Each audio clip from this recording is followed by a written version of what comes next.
Hello, Earth Angels, both here live on YouTube and on the replay, and here on Instagram Live. Welcome to episode 51 of the Devotional Drip. I can't believe it's episode 51, where we are going to explore, invite you to swim in, to discover, to claim your higher self software upgrade. We are recording this on the Aquarius new supermoon. We are smack dab in the middle of Aquarius season.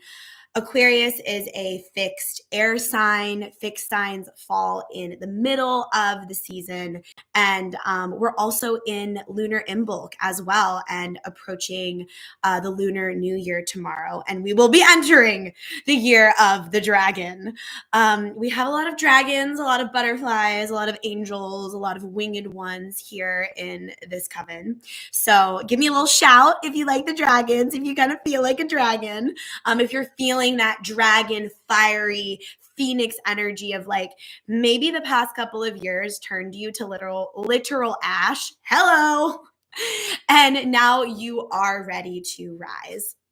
And my dear friend and our coven astrologer in the Blood, Bone, and Honey Pot membership, Megan Rising, gave me the little higher self code a couple of years ago around the Phoenix, which is you have to allow the Phoenix to turn to literal ash before it can actually rise. Like the ash, the disintegration, the death, the deconstruction, the decomposition, the digestion, the compost is all part of that process. So if you're feeling a little composty, if you're feeling a little sloppy, if you're feeling a little googly gobbly, you are right on divine time. Also, Imbolc in Gaelic, which my great-grandfather actually spoke fluent Gaelic, and I would love to, I'm going to slurp that into my field and one day be able to speak it. In Gaelic, Imbolc translates to in the belly of the mother. In the belly of the mother.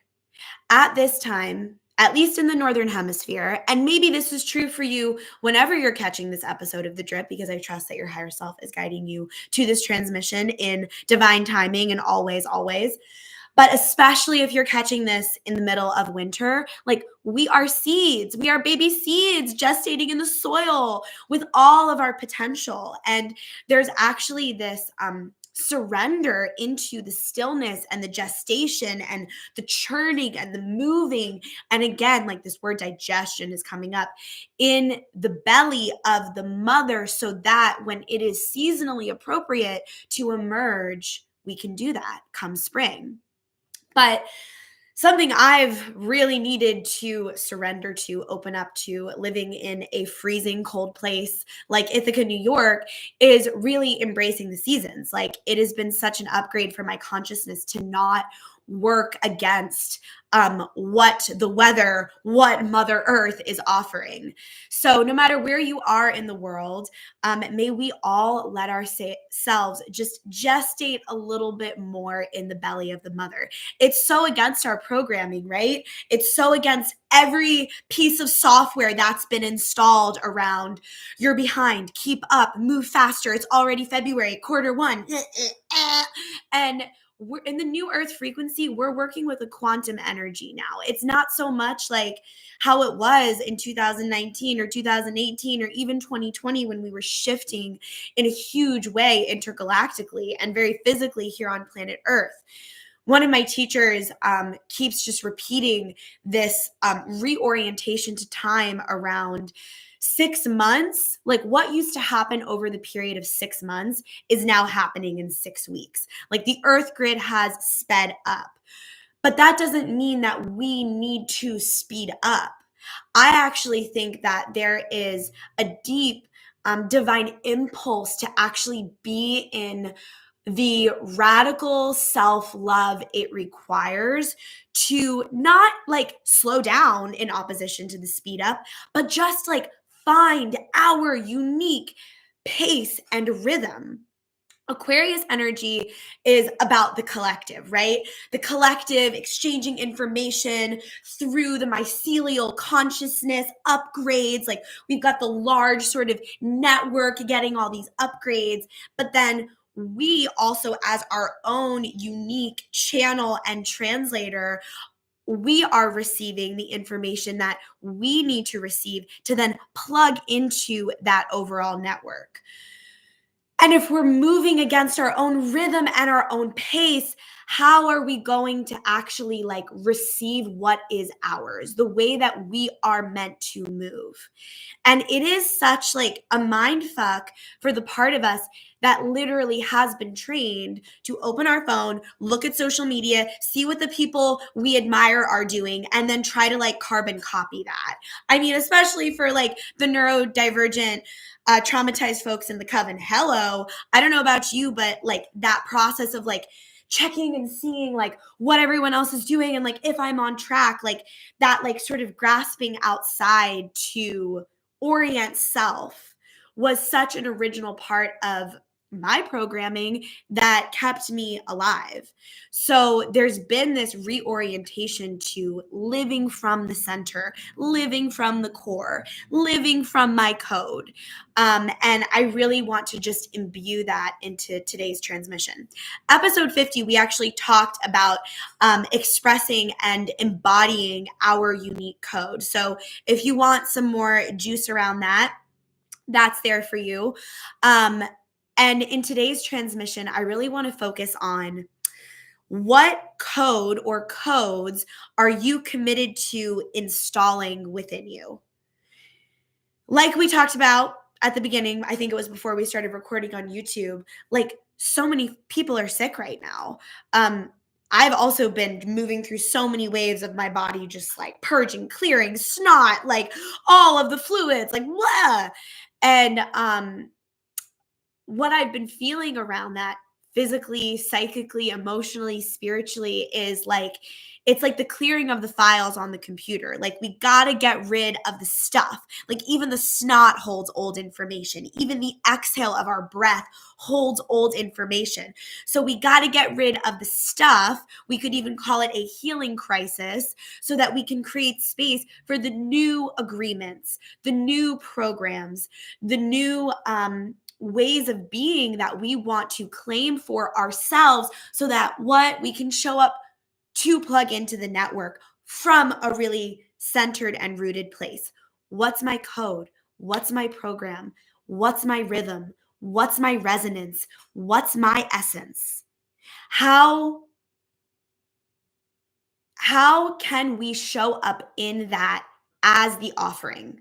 Like really living from that juice be the offering, because then the words that you speak, the words that you spell, your words, your sentences as spells that you're allowing to permeate out into the world quite literally start to create and shape your reality and also the reality of others.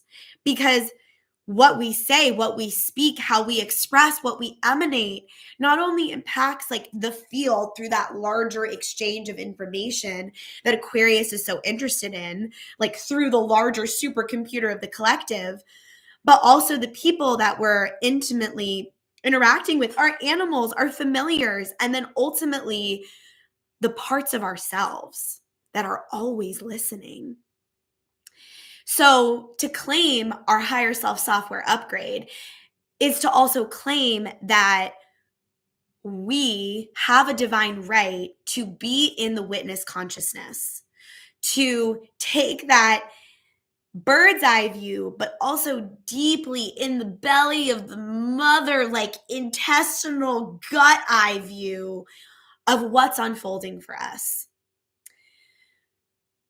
So I want to like unveil, remove fear around sickness, around being sick, around purging. And if you have gone through spiritual awakenings, you know that the body, the hardware, has got to come along for the ride. So as all this new software is being encoded in the form of new beliefs, new ideas, new identities. From the root chakra, like, what are you claiming as your value and your tether to the planet? From the sacral chakra, from your desire and your wanting, like, what do you believe and sense and intuit to be true? From the solar plexus, like, who are you? What do you believe about yourself? From the heart, what do you love? And are you following that heart impulse? From the throat, what does the big open channel sky of the throat have to say? And are you giving it space? From the third eye, are you gaslighting yourself out of your psychicness and your visions? Or are you trusting the signs as a part of the mystery school and life communicating with you? And from the crown, are you open to a divine knowing that goes beyond intellect? Aquarius is really concerned with intelligence, information, intellect. And so if we can harness this moment of like, woo, the software upgrades are coming in, but then also give a fuck about the hardware and like how our bodies are slurping that up. And if the new belief is I am worthy in the software, then how do we upgrade the hardware to really hold that? Is it adorning yourself in a certain way? Is it setting a boundary? Is it launching that course? Is it showing up in the world in a certain energy? Is it saying yes to something that's on your edge? Is it saying no to something that's edgy? I know for me personally, my no can actually be edgier than my yes, especially with this like Sag rising and Sag North Node. I'm like, yes, let's go. But my no can actually be a really edgy experience for me. So as we're receiving these codes, as we're claiming, like, what are our beliefs? What are our identities? What is our truth? What is real for us from the deepest belly of the mother, from the inside out, from the core of the seed, from the core of us? Then the software can upgrade and the hardware can hold us. I kind of want to point to this card already. I feel like we're going to get here. This is actually the card that we're going to end on. So we're going to start here. If you want to claim your higher self upgrade, I'm not here to give you the upgrade. The upgrades are happening. They're in the field. We're just talking about what's already happening. We're sort of like deconstructing and ripping the veils off of like all of the fear stories, like, oh, the world is just a dumpster fire and everyone's just sick because our immune systems are fucked and this is just trash and this is just horrible and it's all so hard, and nihilism and not even discouragement that leads to disembodiment. Like, this is the time to be on our Joan of Arc shit. This is the time to be like, no, no, no. We are the channels. We are the witches. We are the magicians. We have all the wands. We have all the power. We can install new beliefs. We can claim these software upgrades. If the hardware is having a little time upgrading the program, then we get a little more sleep. We move the body. We drink some water. We take some tinctures. We make the tea. And we understand that sickness, purging, is a part of the healing. When I was going through the beginning of my spiritual awakening journey, which, like, I think for all of us light worker, witchy, mystic, artist folks, like, it starts pretty damn young. But like consciously in my late teens, early 20s, the amount of healing crises my body went through, like, I was covered in full body eczema, I had crazy rashes around my mouth as I was speaking my truth for the first time. My joints hurt so bad I couldn't walk up the stairs. I bring this up all the time on the drip to normalize that, like, as we're claiming the software upgrades and the new beliefs and making these changes, the hardware is going to also need to upgrade. We don't need to be scared of being fucking sick. We don't need to act like this is the first time on planet Earth we've faced genocide and war consciousness. And we also really need to fucking claim that it starts with what we're upholding inside of ourselves. Like, are you upholding war and genocide consciousness within yourself? Are you at war with yourself? Where in the collective field are you upholding that? Because sharing an Instagram story about some shit that someone else wrote ain't it. If it's not in your fucking body, what do you believe? How are you showing up in your Joan of Arc energy where you're just like riding into battle with a white flag of sovereignty? Like, you're not going to be privy to the elusiveness, the unrootedness, the like freneticness of the programming. So, as you sense into what's been churning for you, especially the last couple of weeks, what has the intelligence? And I believe that, we are the original artificial intelligence because we are the angel intelligence and we fucking created this shit. So it comes from us. So in your angel intelligence, you as the mommy, daddy, parent of the artificial intelligence and all of the computer energy and technological energy, you as the original source of that, as a part of the original source of that energy in your angel intelligence, what's been like beep, boop, bop, beep, beep, wanting to come into your consciousness, and how have you been divinely guided to clear it out, to clear out space so that you can receive that? For me, it really came in the form of some snot, some coughing. I'm super sore today. I also did like 407 kettlebell swings yesterday. That was fucking crazy. But it felt really good.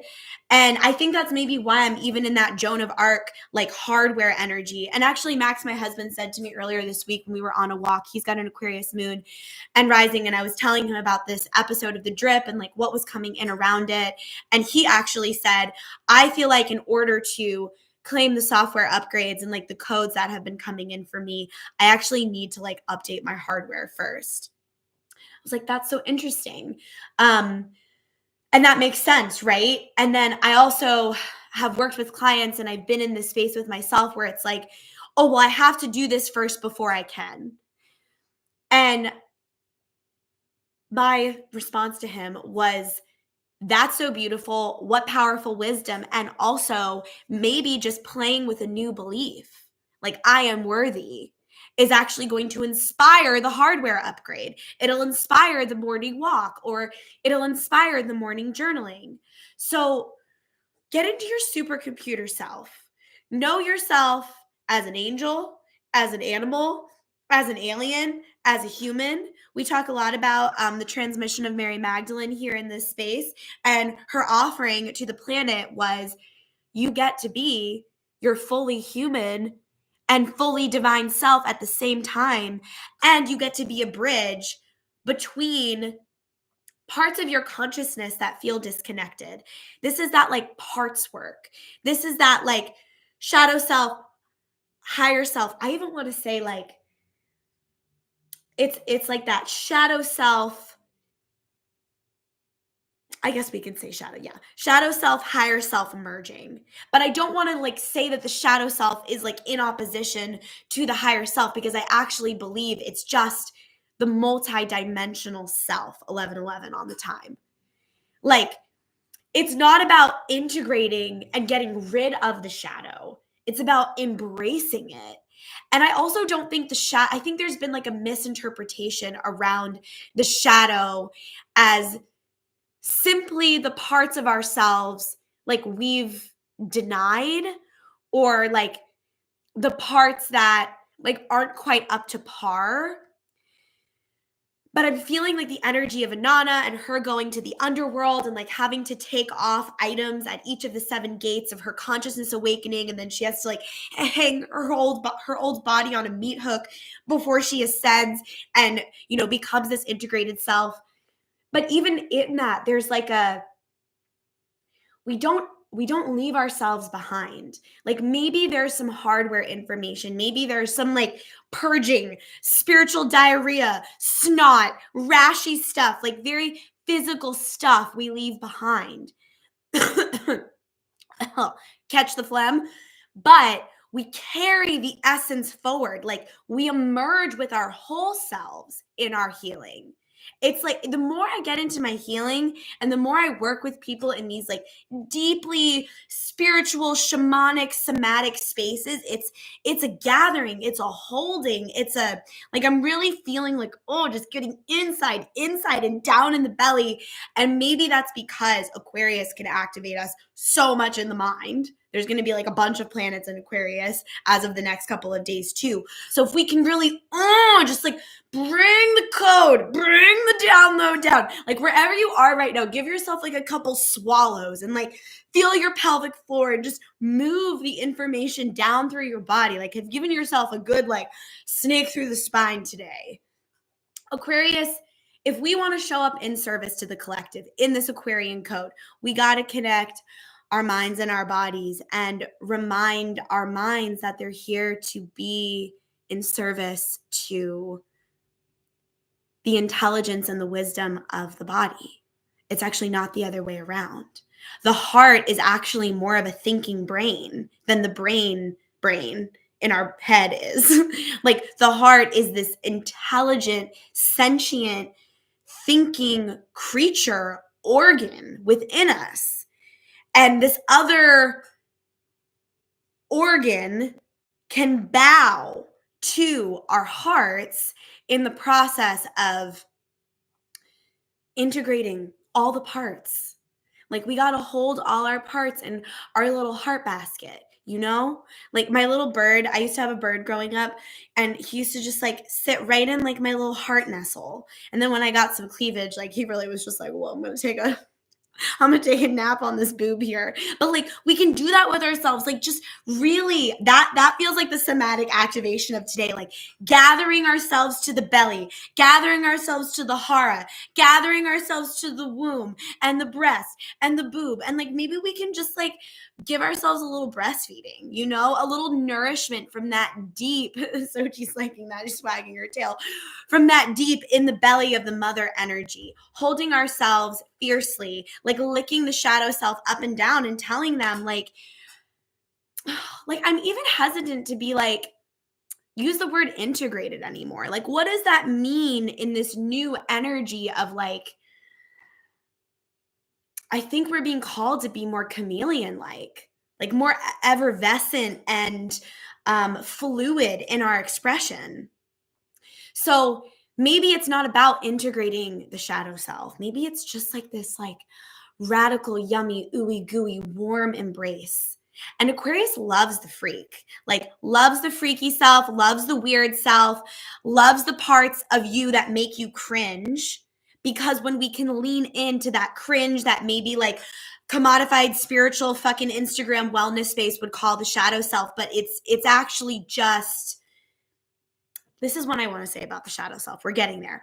The shadow self is actually just a deeper dimension of you. Like it's your underworld and it doesn't need to be integrated, but it does need to be sanctioned and like protected and held. Like Carl Jung, who coined the term the shadow and talked a lot about the ego and integration and blah, blah, and all this stuff.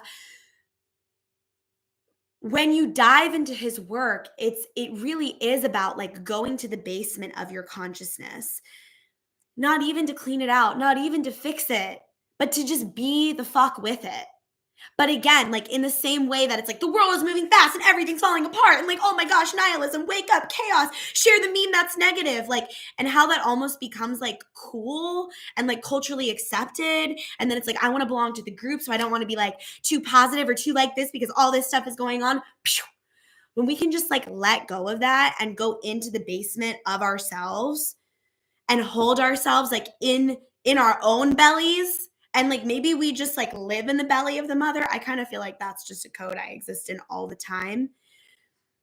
Then from that place of like radical self-belonging, self-embrace, acceptance, and knowing and like claiming, because no one else is going to do it for us. No one else is going to say, well, now you have the right and you've arrived on time to give your transmission to planet Earth. And now is the time you can raise your prices. And here's the permission slip because you finally have the 75th certification. So welcome. And like, yes, you can say it like this because that won't offend. No. When we like fucking hold the Aquarius freak and we hold the basement in our belly and we know that we got to have the basement in order to even like have a fucking elevator for our channel, then I think that's when we start embodying our unique code.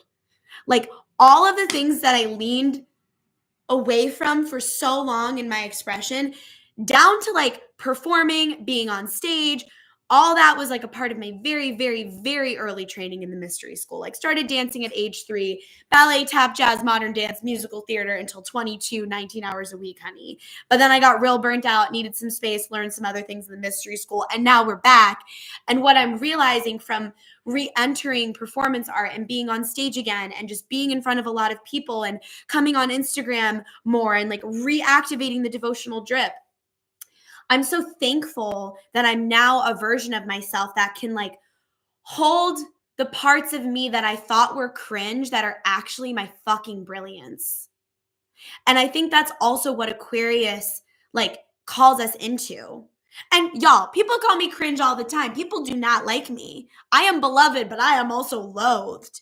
And I don't give a fuck if I make someone cringe or they think I'm embarrassing myself or, oh, there she is again, whatever. Because I'm like, that's not about me. That's a projection of that person's underexpression. Like I'm out here being brave, shining in my code.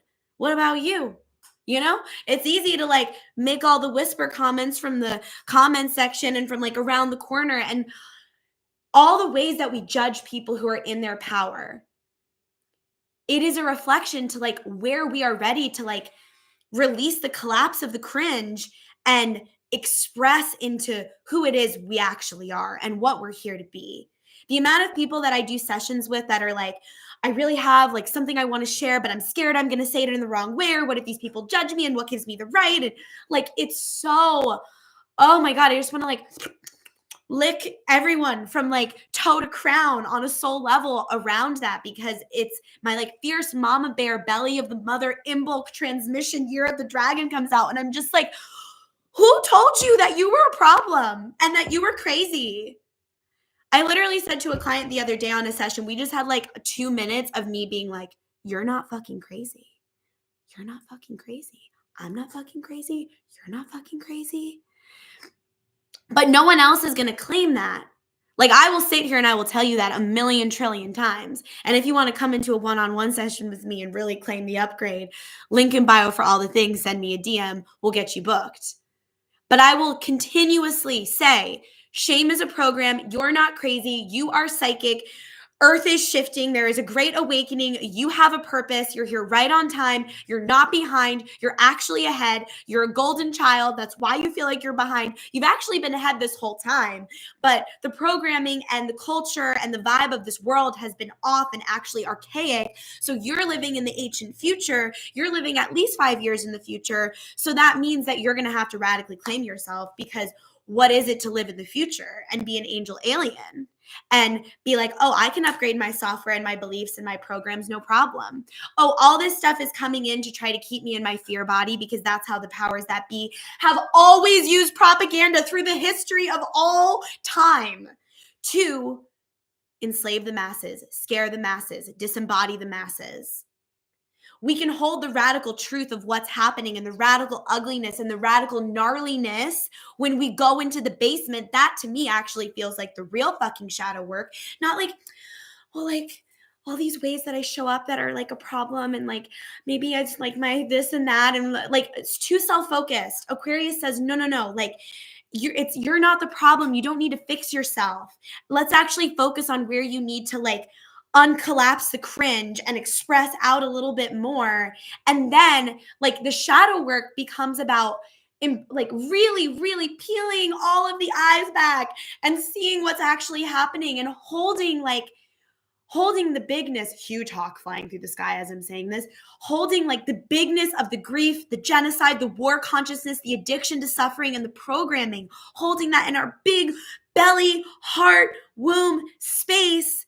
And then acknowledging like, wait, where have I not divested from that which I've been programmed into perpetuating? Where have I not divested from what I've been programmed to perpetuate? All the Buddhists throughout time, all the transmissions, the fucking Yoga Sutras, all of it points to humanity's addiction to suffering. Recreating suffering, upholding suffering first in our minds, bodies, and hearts. If you get anything from this episode, divest, recode the addiction to suffering. How do we do that? Every literal moment and breath. Is this thought that I'm thinking serving the energy of creation within me and on the planet? Or if you need to go to the basement and like be in the grief, it's because I think people get confused with like, again, the commodification of the law of attraction, the law of the universe and manifestation. Like if I'm in this negative energy or this grief or this anger or I'm spiraling in this, then like that's what I'm going to manifest. That to me also feels like our death phobic culture that doesn't actually hold space for ceremony, initiation, and ritual, because sometimes we need to sob on the floor and scream and go to the woods and like reclaim that crazy is ours. And lunatic, that word comes from people with uteruses menstruating during the full moon or the time of the moon, or when the moon is moving, it triggers menstrual cycle. And then there's this explosion of energy, and that's literally where lunatic comes from. So yeah, we are lunatics and we are crazy, but not in the way that's bad, in the way that's like, how do we navigate these times without being a little fucking nuts? My dryer just keeps being like, meh, like I am even on this episode, like I'm letting a little bit of my extra come out because I feel like as a teacher, as a guide, as a mentor, what I know and what I think is my code is like really letting that out, like that freak, that dragon, that alien, that angel, because like if I'm the craziest one in the fucking room, then like maybe that gives permission for other people's crazy to come out. If you ever come to my dance classes or my yoga classes, I'm like like every 5 seconds, and we just like really get into it, because if we're gonna really embody that new software, we got to move it through the hardware. So again, have you moved your spine? Have you shaken your heart? Have you given yourself a little hip circle today? Have you stretched up your arms? Have you said hello to your dragon? Are you walking around like you have a dragon tail with like your knees a little bent? Like maybe we should even do that. Like if you're standing up, if you're not driving, like maybe you're doing the dishes, maybe you're folding some clothes, maybe you're just like walking through your hallway, maybe you're laying on the couch, like feel the weight of your bones, like take a breath and just give yourself a little shake. We can even do a little and let it go. Let the hardware soften so the software can come in. A little shake. And then maybe a sound like a huh. People are like, what does your self-care look like? I'm like, literally that, to songs that get me hype all the time. This is also a good time to plug the Devotional Dance Coven online. I offer that class once a week. There's a replay. That's a part of the Blood, Bone, and Honey Pot membership. I'm also teaching twice a week right now at Bees Knees Burlesque Academy in Cortland. I teach the Devotional Dance Coven there on Tuesday nights. And then I also teach a Burley ballet class that's now getting a little like contemporary jazz flair. Last night we did Cell Block Tango. Pop 6. It was so good. It was so good. I kind of feel like I need to start recording the choreography series too for the membership. So they're just these like little videos of the choreo. So that is an intention I have for my membership babes. And then Saturday mornings, we get lit at Cherry Street Arts in Ithaca. So good. Also, if anyone listening has access to an extra big mirror, I am currently manifesting that. I will not let go of the mirrors. I will not let go of the fact that I truly believe part of our healing is looking at ourselves in the mirror, eye gazing, and like slurping ourselves up, especially as we dance, especially as we break it down, especially as we get a little gnarly with it. And then I'll also say in the Blood, Bone, and Honey Pot membership, if you're not in this area, in addition to the Devotional Dance Coven online, we also have higher self meditations. I'm going to offer one in alignment with this drip energy and send that to the membership. We have weekly embodied astrology updates from our Coven astrologer, Megan Rising. I just listened to the one for this coming week this morning in the bath, and it was... And then Megan and I are going to do an embodied astrology masterclass today at 2 p.m. Eastern Standard Time. There will also be a replay. And we're discussing Lunar Imbolc, the Year of the Dragon, as well as answering the question of what the fuck does the age of Aquarius mean? I don't know about you, but I get really sick of like seeing these terms repeated all the time on social media, but like no explanation. Like, what are we talking about? Maybe it's like my million Capricorn placements, but I'm just like, I'm going to need some context. So Megan is going to give all of that to us today. And then, we also have our monthly Coven Cauldron gathering and call that I host where we get on Zoom together. We get a little energetic circle going on. We connect across time and space. And then I offer usually a little mini drip, a little card reading, some prompts. The Coven members pull cards. We exchange our wisdom codes across the circle. We weave it all together. Then I offer an in-depth higher self visualization journey that really functions as like a full chakra clearing, not just like the 7 main chakras, but like all 114 chakras, all the energy channels. We light it up. We go into the subtle bodies. We go into the auric field. And we also tend to the physical body, mind, and heart, and all of the organs through breath work. And it's like a little light bath, root to crown. So that happens once a month. And we also have a private Coven Discord where I drop playlists and prompts and replays of all the things. So if you want to join us in the membership at any point, link is in the bio for that. And feel free to let me know if you have questions. All right. I think that I want to reintroduce this code or this question. What codes are you committed to installing within you? What codes are you committed to installing within you? And if you're here and you want to drop into the chat or even on the replay, let me know. So fire, hearts aligned. Yes. Actual chills. Yes. Fire hearts. Yes. Eden. Tuning in for my desk at work. Yes, queen. Hello. Thank you, goddess. You're so welcome. Thank you for being here. I love the chat. I love being here live. Like, how cool is it that technology is at this place where we can just like do this? Like, we can just like hang out on YouTube and Instagram live. Like, are you kidding me? That's what I mean about like the complaining and like the fear around AI. Like, all of that is valid, but it's also like, when we get stuck in it, like I will sometimes catch myself like almost in like a tape recorder of fear. And it's not even like what I believe. It feels like things that I've like picked up in the software and then I'm just repeating the code. May we disrupt that? Like literally like laser beam through that so that what we're speaking, how we're showing up, how we're emanating feels deeply authentic. The authorship of authentic, like the word author is literally in authentic. How are you authoring your truth, describing, spelling it into being? That is like my main tip for anyone who wants to claim their psychicness, embody more of their higher selves, disrupt the programs that feel like they make you feel frozen and stuck and heavy and just like in this loop, is to be in your authorship, your radical authority, author, authenticity, author. Are we authoring our lives?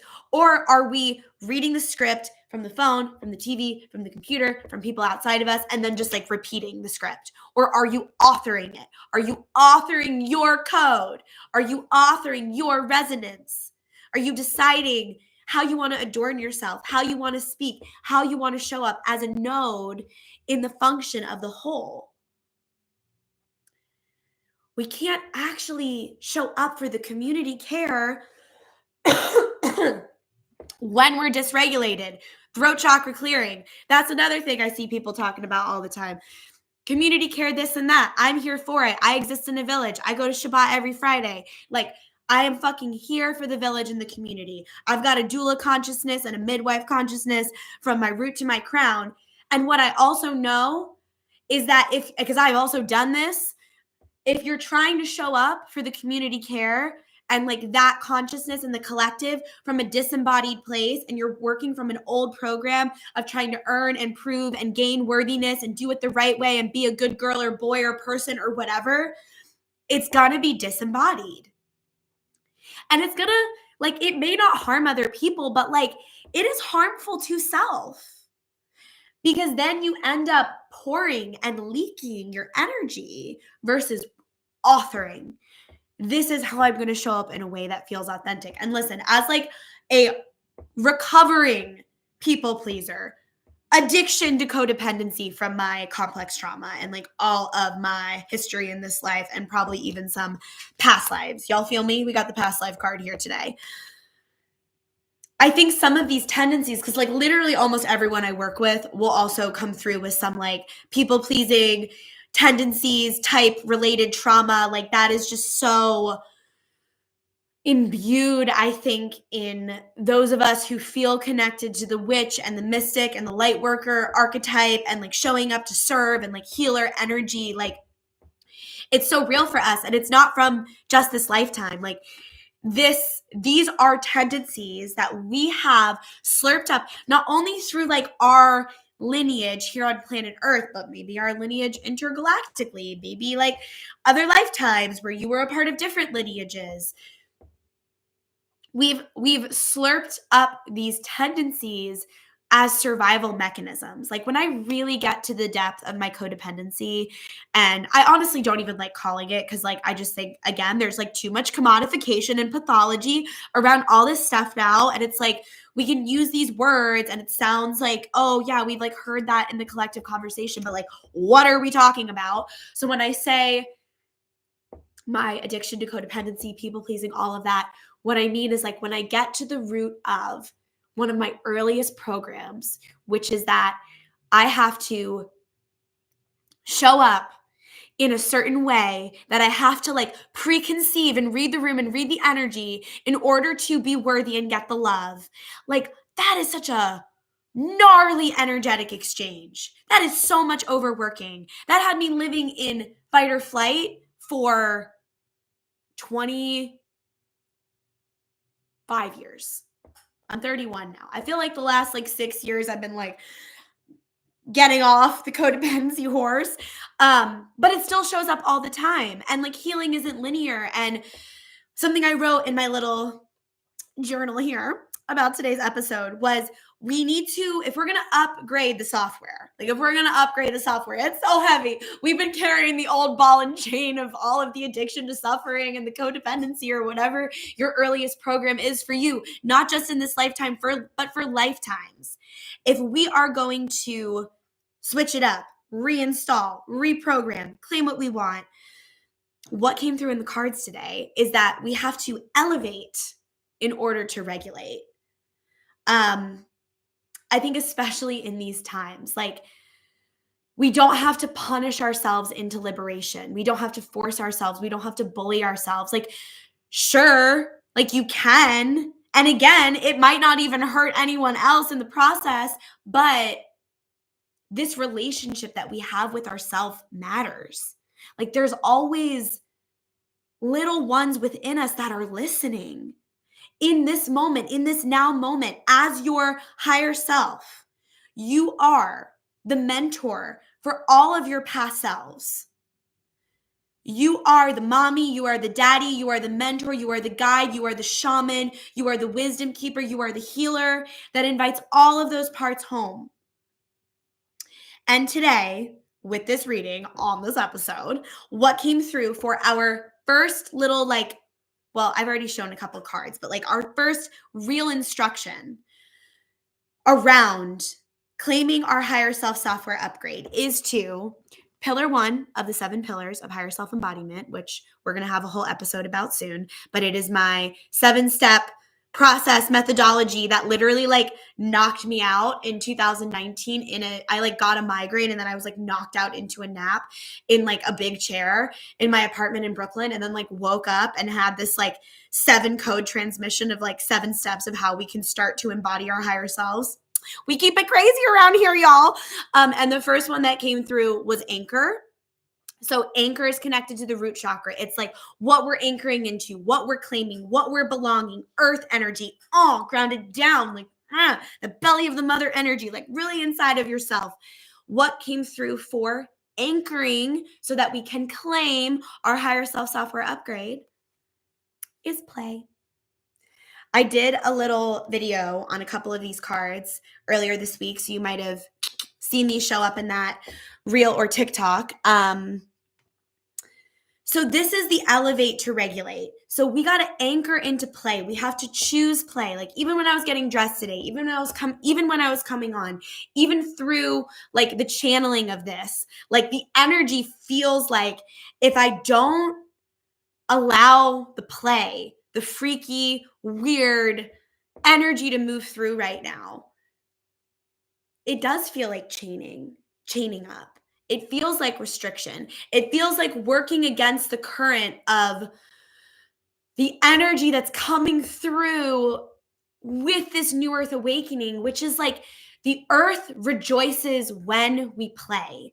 The forest rejoices when we visit it. The animals love when we talk to them. The guides respond when we call on them.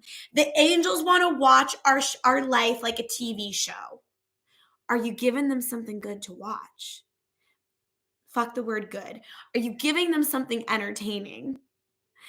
Are you letting yourself be in this playful, flirtatious relationship with life? Valentine's Day always brings up some stuff for me. Like I'm not one for the big Hallmark holidays. Which is why I offered Cell Block Tango as our song yesterday in class. I was like, this is going to be our song for Valentine's Day. He had it coming. It's like literally talking about like 6 different men being brutally murdered. And I swing from the whole spectrum of like, let's brutally murder to like, let's radically embrace. And that's me being willing to go to the basement of my shadow self. What about you? Let's tell the truth. I am not above the murderess energy, okay? It was really, really fun. Anyways, with the energy of Valentine's Day, like I feel like it can bring up some sacred rage, some Kali Ma, like a little bit of like past self, old self stuff. You know, like maybe we didn't get what we wanted, or maybe like we got dumped, or like maybe our crush didn't like us back, or like, you know, the body holds a memory. So as we're in this energy, especially of February, if you're catching this around the time it's being recorded and like fucking red hearts and shit all over Target and CVS, more plastic, more plastic, more plastic, more money, more money. You got to make the money so you can get more plastic. Don't you know? That's just like the way it goes in late stage capitalism. So what we can do is flirt with life. We can flirt with our life. We can be so flirtatious with ourselves in the way that we dress, in the way that we show up, in the way that we eat. I've been like licking goat cheese and butter off of like thick sourdough bread. Like that's my mood. And like slurping up broths and like sweating in the bath and like blowing my nose and coughing when I need to. It's just like letting, like if you're really in an intimate, like sexy little groove with someone, like you're not scared to like show them the acne on your face or your butt or like, you know, like it's just like, this is who I am, like take it or leave it. And like, can we be with ourselves like that? Can we be lovers for ourselves like that? I've also been recently playing with like, how much more can I divest from the male gaze? And like making it a little dangerous and fun, you know, like what part of me is still secretly self-sabotaging and addicted to the male gaze and appeasing it because that is what kept me safe. And that's actually not even true. It's like, all right, if we're going to go into male gaze, I'm going to need a little help spirit. So how are all of us, like regardless of gender, and if we let's actually define the male gaze first. Let's go there first, little feminist theory moment. So phallocentric thinking, phallocentric living, hierarchy, linear healing, following the steps. This comes and this comes and this comes and this comes. This is the way it's supposed to be. What does all of this like mirror?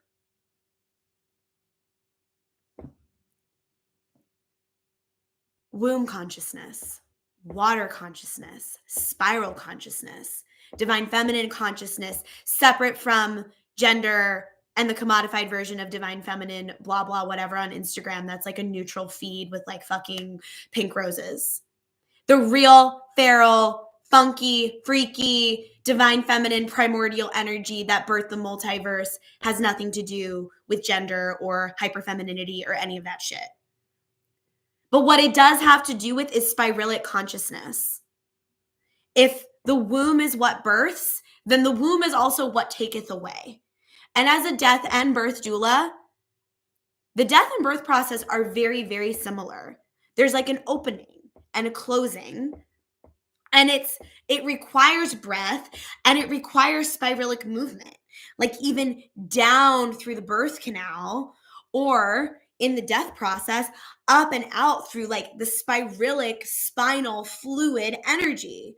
I literally held my cat as he died last summer, and I like heard his like third eye kundalini energy going boop, leaving his body, and then like shoo, I felt him enter my field behind me as a big dragon. Maybe I'm crazy. Maybe I'm schizophrenic. Maybe I'm all these things that witches and women and mystical and magical people have been told throughout history they are. Maybe I'm making it up.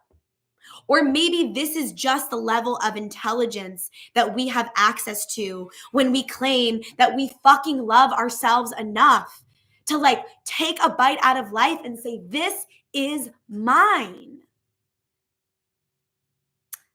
So,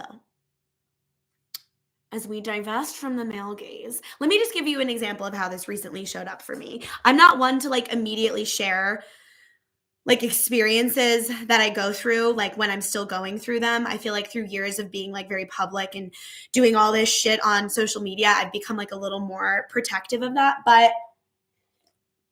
I feel like I have to share this. So recently I was in a ceremonial space and I got in touch with, starting over. Recently I was in a ceremonial space, and since I've been 18, I've been dairy-free and gluten-free. I've also gone through like so many versions of like, how do I support my body so I don't break out in full body eczema, so I don't have cystic acne all over my face, so that my joints don't hurt, so that I feel like my brain isn't in a literal fog. I have like, that journey has been insane.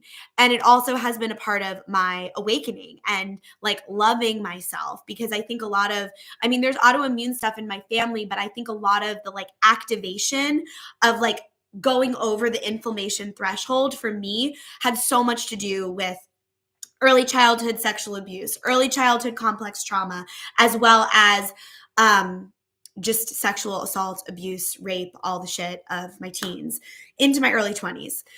Also, P.S., I'm writing a comedy right now about rape culture with a dear collaborator and friend of mine. And it just got into 2 festivals, and we're going to do it 1,000,000 times this summer. And it's coming to a theater near you. And it's going to be fucking amazing. And like, I feel like it is like a ceremony about divesting from the male gaze. It's like so cathartic to be inside of. So that is coming. But recently in the ceremonial experience, I was just like, I am done being gluten and dairy free. Like, I don't want to do this anymore. Like, and I've had many moments of this throughout the last like 12 years where I'm like, I'm done. And then I just like balls to the wall, start doing whatever I want. And my body has like this huge reaction. But this time I was like, no. Like, I really actually want to be in pasta. I do want to be in pasta. I actually really want to be in Italy with like my face in pasta, like literally going down on a plate of pasta. Like, that is my true self, higher self. So I'm going to need to figure this out, because my software has now upgraded to the point where like I no longer know myself as someone who like has to restrict in order to be healthy, like truly actually healthy and like walk.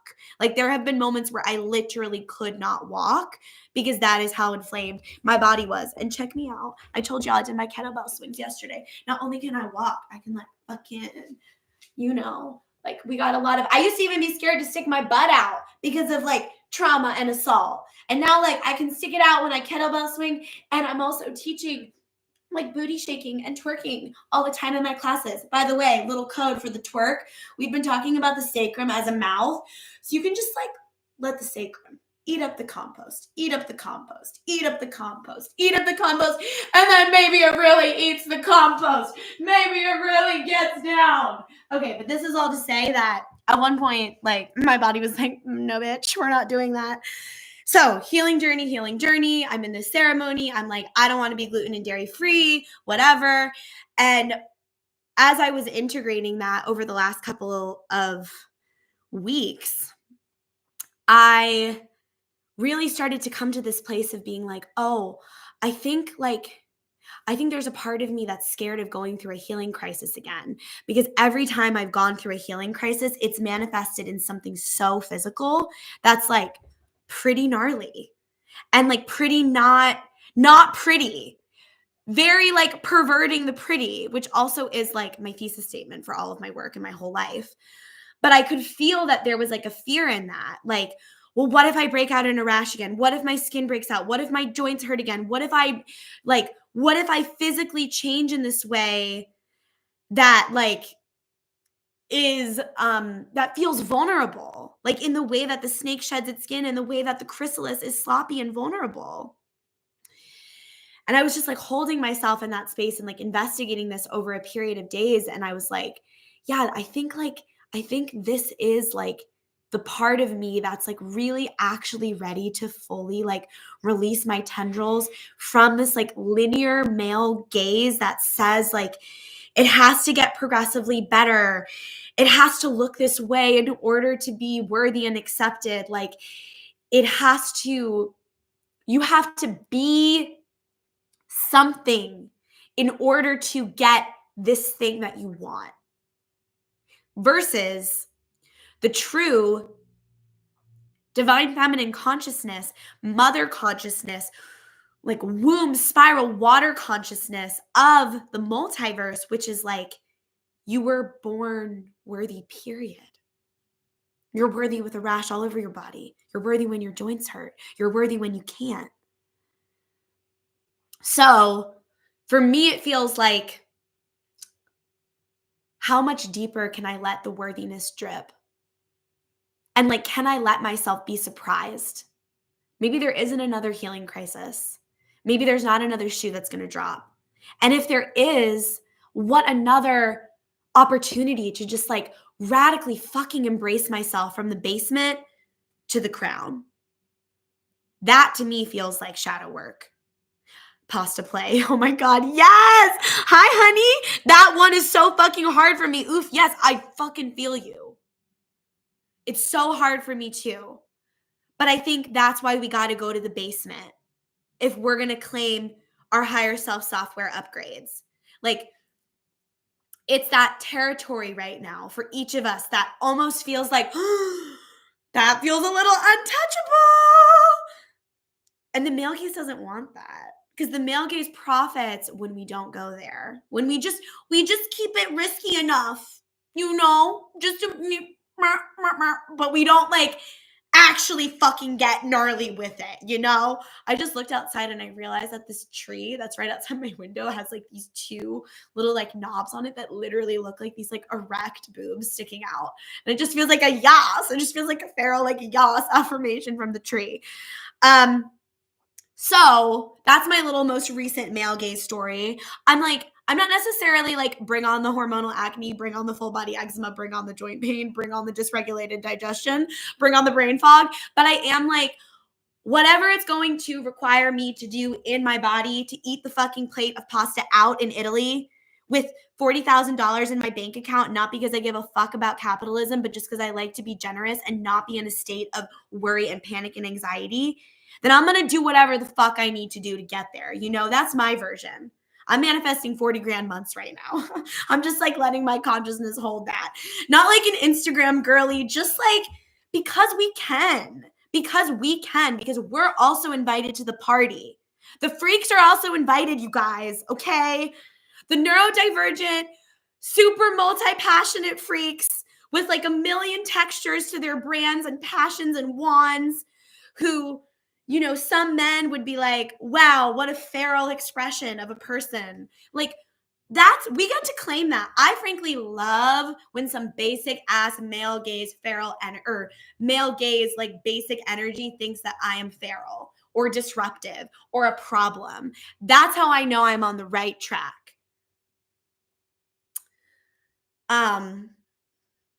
Yeah. Yeah. We'll cacao sip on that. All right, so if we're going to claim our higher self software upgrade, we're elevating to regulate. We're playing, we're getting playful. We're adorning ourselves in playful ways. We're approaching our dishes with playfulness. We're like in the moment of like the stress or like, how am I going to make this happen? Like we're getting playful with it in the consciousness. Like how can you let the neural pathways like get a little juicy, get a little watery, get a little rewired, get a little recircuited, get a little like fluid in the brain. I'm calling in fluidity in the brain, wiggles in the brain, neural pathways making new waves, spirals, not this, and this, no phallocentric, no linear, spiral, changing, mushy, network, Aquarius, plugging in, mycelium in the ground, moving it around. Pasta in the face. Now I can't stop thinking about eating out a plate of pasta. Okay. Maybe we'll have some pasta for lunch. So we're going to anchor into play. Pillar 2 of the 7 pillars of higher self-embodiment connected to the sacral chakra, the water, the desire, our sacred sexuality, our pleasure, our psychicness, our pelvic bowl. Disarm. We're disarming. So we anchor into play. We anchor, we root down, we decide I'm putting my Joan of Arc white flag of sovereignty into the ground around play. That's just what's happening. Fuck the male gaze. Fuck how I'm seen. Fuck what happens. Let's just see what the playful energy brings, what the childlike spirit allows. If the child wants to eat the pasta, then we eat the pasta. Just to like keep going with that metaphor. Then we're in the sacral. Now okay, we've committed to play. Now, how do we need to like disarm, let the waters move in order to like really let the energy of play in? Make mistakes. Make mistakes. If we're gonna commit to play, there's no way to fucking do it and be edgy and be in our joy and be in our bliss and push the boundaries without making mistakes. Making mistakes is how we arrive at mastery. I think that I avoided that for a long time, and it was a part of my birthing process of many things, and I can still feel where I'm resistant to it, and that also feels like another male gaze divestation, Like, think about being in high school, and this is the kind of shit that would happen to me, like, you're, like, walking into class, and you, like, trip over the projector cord. Like full card energy. Like that's so me. I am like fucking tripping. Things are dropping. My dairy-free, gluten-free fucking snack. Like weird energy. Like, like not like this Vogue magazine, fucking cosmopolitan idea of like what's sexy. But I think that through embracing that, being in that, like I'm at this place with mistakes where I'm like, wait, does that exist? Like, are mistakes something that should not have happened? You know what I mean? Like, is a mistake something that should not have happened? And we don't have to be exclusionary. It's not like either or always. We're just like breaking open the energy of mistake. We're disarming mistake. Or is the mistake, the fuck up, the whatever, the blip, the thing that wasn't supposed to happen or wasn't planned, actually a part of like the way things need to unfold? Because we are not in control. We are not in control. And I am a control freak, but I think the medicine of mistakes has really worked on my consciousness around like, we are not in control. We are not the orchestrator. We are not the puppeteer. That's source energy. And like source energy and the intelligence of the field knows what it's doing. And I believe that ultimately that source energy and that field energy is a divine loving consciousness that is unconditional, that is like a womb, that is like a presence. Some call it God, Goddess, Source, Great Spirit, whatever you want to call it, that holds us, that is rooting for us, that is the original literal quantum fabric of the universe. And then there is, I believe, in what I've learned and slurped up and seen and just like swam in through just being in the mystery school, is like, then there are like dimensions of forgetting, like forgetting that we are connected to that source energy, forgetting that it exists. And then there's this, like these dimensions of proving, like, does that exist? And I think through our spiritual awakening journey, like we have to go through those dimensions, just like Inanna going to the underworld, stripping herself of all of these parts, leaving the meat hook under, and then like arriving at this place where it's like, we choose trust, we choose faith. And that can be nurtured and cultivated in the root chakra, but like authorship, authority, we are our higher selves. Ultimately, like it is our choice. And certainly like containers where there is safety, relationships where that is existing, like can really inform that. It can inform our decision, but it is still our decision to choose. That is our sovereignty. To be sovereign is to be a self-governing state. It doesn't mean that fucked up shit isn't happening in the state and all these regulations aren't trying to happen and all these opinions and all these things aren't coming in, but it does mean that there is this capacity to be self-governing. And if the original fabric of the multiverse is a divine loving consciousness, source energy, then we wouldn't need to be regulated outside of ourselves. We wouldn't need a state in order to be in relationship. Like that's also something I really just want to like make clear in my orientation. Fuck the state. Fuck like hierarchy. People don't need to be governed and regulated. Like, I think it's going to take at least 200 years to deconstruct that. I don't think it's like an overnight solution, but I do think we can at least like decide what we think, choose how we feel. Like, do we need the state? Is our government actually serving the people? How do we become the active agents of service at the co-op, at the dance studio, in our houses, with our partners, with our friends?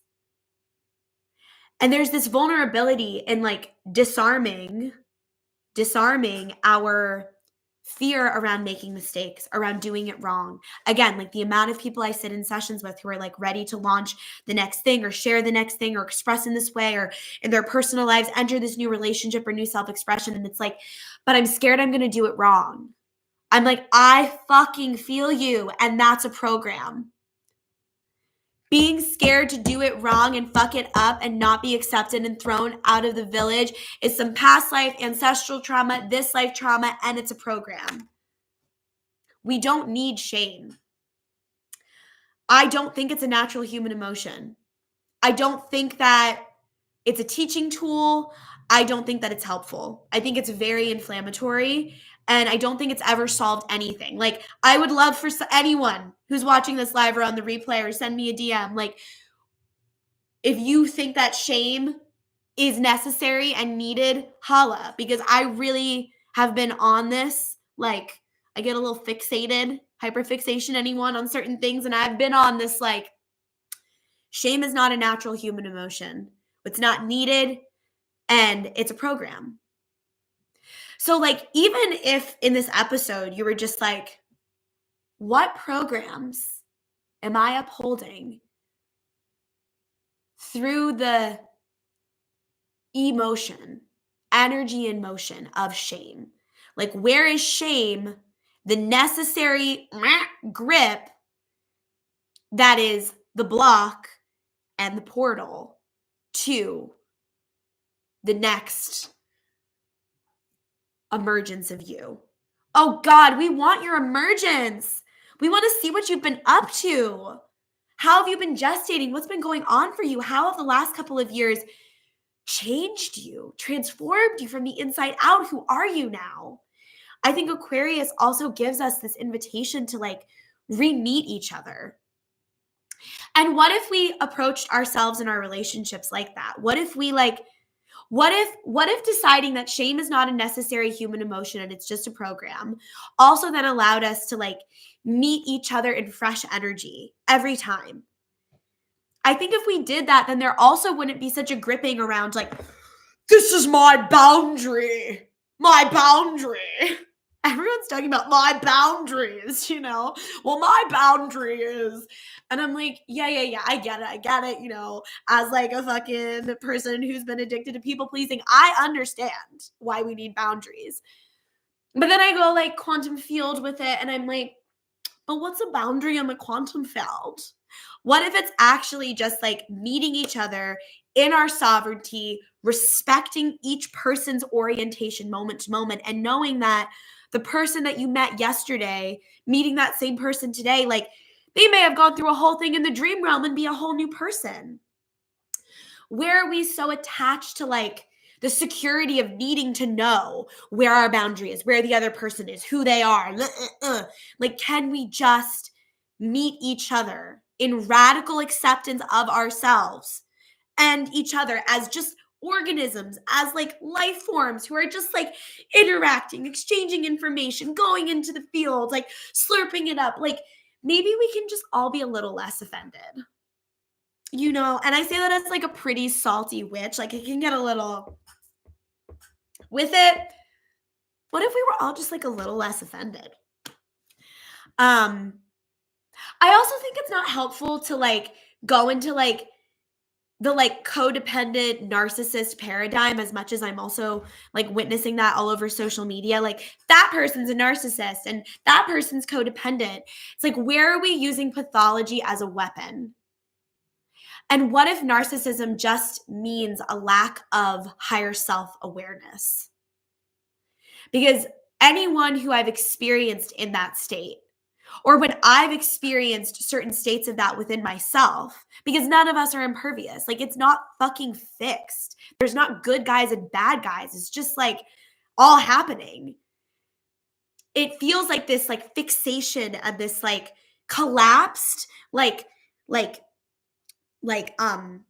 internal state where like everything that's happening is like making meaning about what's happening with you, and like you're making everything about you, versus like this higher self-awareness of like it's about all of us all the time. I think that's what Aquarius says. Like, it's about all of us all the time.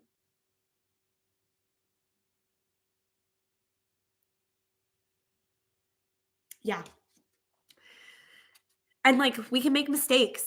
We can be messy. Maybe like a messiness is actually how like the bonds that we really are like craving and wanting to create with ourselves and each other, like this yearning for community, this yearning for connection. Like, what if that's not possible without the mistakes and the play? So we anchor into play and we disarm. It doesn't even it does actually. It feels like a primal fear around being vulnerable and making mistakes, because male gaze, patriarchy, capitalism, the state, like, you are not safe to make mistakes. Even just think about being like in a corporate job. Like, when I've been in those realms, like the way that my hypervigilance will turn on, or even if I work with a corporate client, like I have to be really mindful of not going into achieving on some system's terms outside of me. Because then I'm not in my authority. I'm not in my authorship. Let's see what people are saying in these comments. Alien faces. Yes, the male gaze can be disempowering. So fucking disempowering.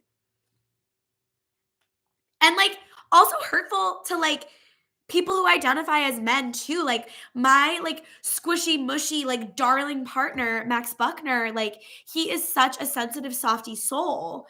And like just the amount of like space that we've been in where we're like unpacking like the way that he's also been harmed from that. Like, we are all None of us are impervious, and we all are impacted by old agreements, old agreements, old earth consciousness. And there's a tenderness and a reverence, a true reverence, like knowing yourself as a child of God level reverence that I think we're called to hold ourselves in and all beings in when we approach this conversation. Like, okay, if we're going to be like, in what ways have I upheld genocide and war consciousness within me? In what ways am I addicted to suffering all the time? In what ways am I not only upholding the male gaze inside of me that is self-harming, but out in the world? Like, are there ways of divesting from that? And I truly actually think we're onto something around like this being the texture of shadow work. Going to the basement, like identifying the restriction or the constriction, and then in a non-linear, spiralic, non-urgent, non-rushed way, like letting the foreplay and the flirtation with the basement and the shadow consciousness exist. I don't even want to say slowly, we in our own rhythm, like love that, liberate that, slurp it up, lick it up, eat it up. And I think like puff up, become more of our true selves from the willingness to just be with it. Like it's so radical to just be with yourself. I'm having a vision right now of one of the most gnarly panic attacks I ever had on my mom's bathroom floor in her house. This was only like a couple of years ago. I think it was like Christmas or something. And the trigger that brought it on does not matter, but there was a trigger. And I was in the bathroom, and then I was starting to feel like really nauseous and like dizzy, and I laid on the floor. I won't go into detail for anyone else who gets like in that state. We don't need to like recount it. But I was like laying on the bathroom floor, legs up the wall. I was just like, I need to like put my fucking spine on the ground. Like went into like, if you've had panic attacks, like it's different for everyone. But like I went into this state of like inner white light, like sort of spiritual operating room. And it felt like choosing to live. I think the opposite of panic and anxiety is choosing to live. And if we're going to choose to live, play and mistakes are a part of that. We're not going to access the new software if we're not playing, if we're not making art with our lives, and if we're not in the vulnerability of mistake energy. Yeah, God, being a human is so vulnerable. My ears are now ringing. Anything else around this?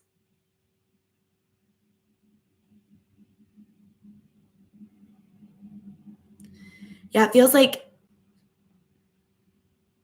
even that process of laying ourselves down, of pausing, of waiting to receive.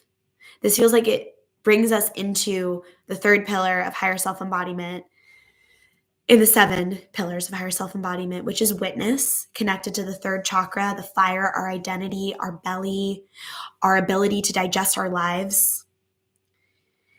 And as we like emerge into this witness space, affirming that we have a right to play, we have a right to make mistakes, our witness consciousness is calling us to come back to center, which is sort of how we started this episode. There was a lot of like inhabiting our temples from the inside out.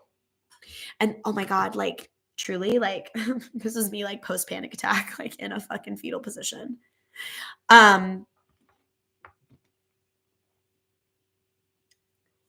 And like this is kind of radical, but like, what if these things like panic attacks, like even as I'm reflecting on that, like that felt like pretty fucking shamanic, like pretty spiritually guided, not comfortable, but like I received something in that specific attack that I'm recalling.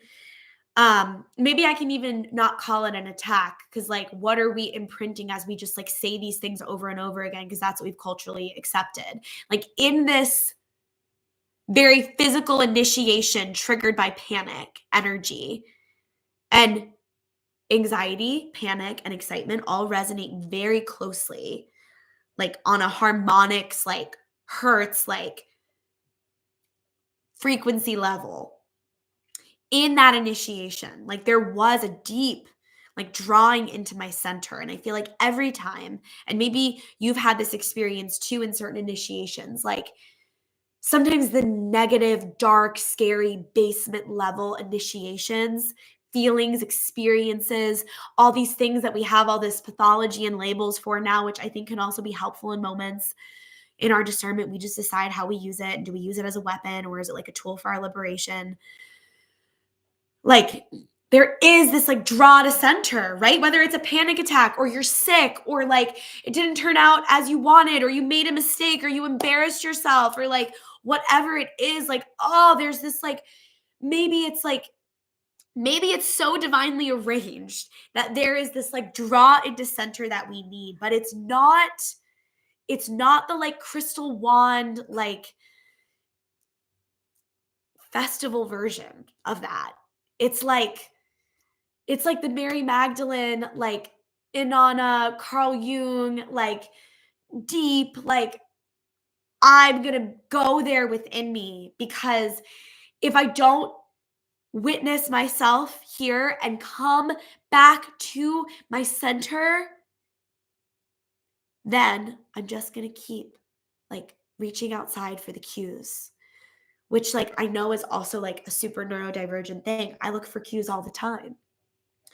But I don't think that's like how our orientation has to be. I think that's a survival mechanism. And I think in our software upgrade, there's certainly a vulnerability to it, but there is this invitation in our sovereignty to move more from our centers. Like I'm hearing like it is safe now. And beyond safety, because that also feels like a little elusive at this moment on the planet, like it is sanctioned. It is sanctioned. And I think the contrast and like the monster of all of these systems of oppression and like the darkest like underbelly, like just revealing itself, is so that we can see. It is the healing crisis. It is the purging. It is the collective full body eczema, like diarrhea, autoimmune fucking explosion. Like it is, because we have to see it. We have to witness it in order to heal it. So whether you're coming back to center so you can like gaze upon what's happening in the collective and make your assessment from your own code and truth, not what someone else said, not what the fuck I'm saying, not what anyone else has said, not what you're seeing said, but like from your true deep orientation, whether it's like you're gazing out from that space, or from that space of centeredness, like you're gazing even more deeply inward. There still is a centeredness. It's like, when you hear the computer like fan running and it's like overworking, like that's probably not the best time to like do the software upgrade, because it's like there's already other things processing. So we disarm through a little play. We anchor into it. We anchor through play. We disarm through like our willingness to get vulnerable with it. And then we climb inside of ourselves and we witness. And someone on TikTok the other day, and I'm going to make a whole video about this, but in response to my Aquarius new supermoon video, they were like, what is the witness consciousness? And what I want to say today is that I believe, in my experience of the witness consciousness, is that it is the consciousness of the higher self that we are, that is the aspect of us that has not forgotten that it is of the fabric of source in its own unique snowflake sacred geometric expression, as we all are our own unique explosions of the cosmos, stardust embodied, baby. But The witness consciousness, the higher self consciousness is tethered. It's not separate. It's not separate. So the witness knows that it's not separate. It doesn't need to earn or prove or deserve or any of this shit in order to be divine. It doesn't matter what mistakes. It doesn't matter what you've lived through, what you've done, how messy the human is, how much they're learning.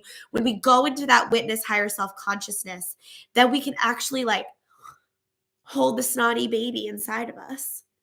I definitely still have some snot going on.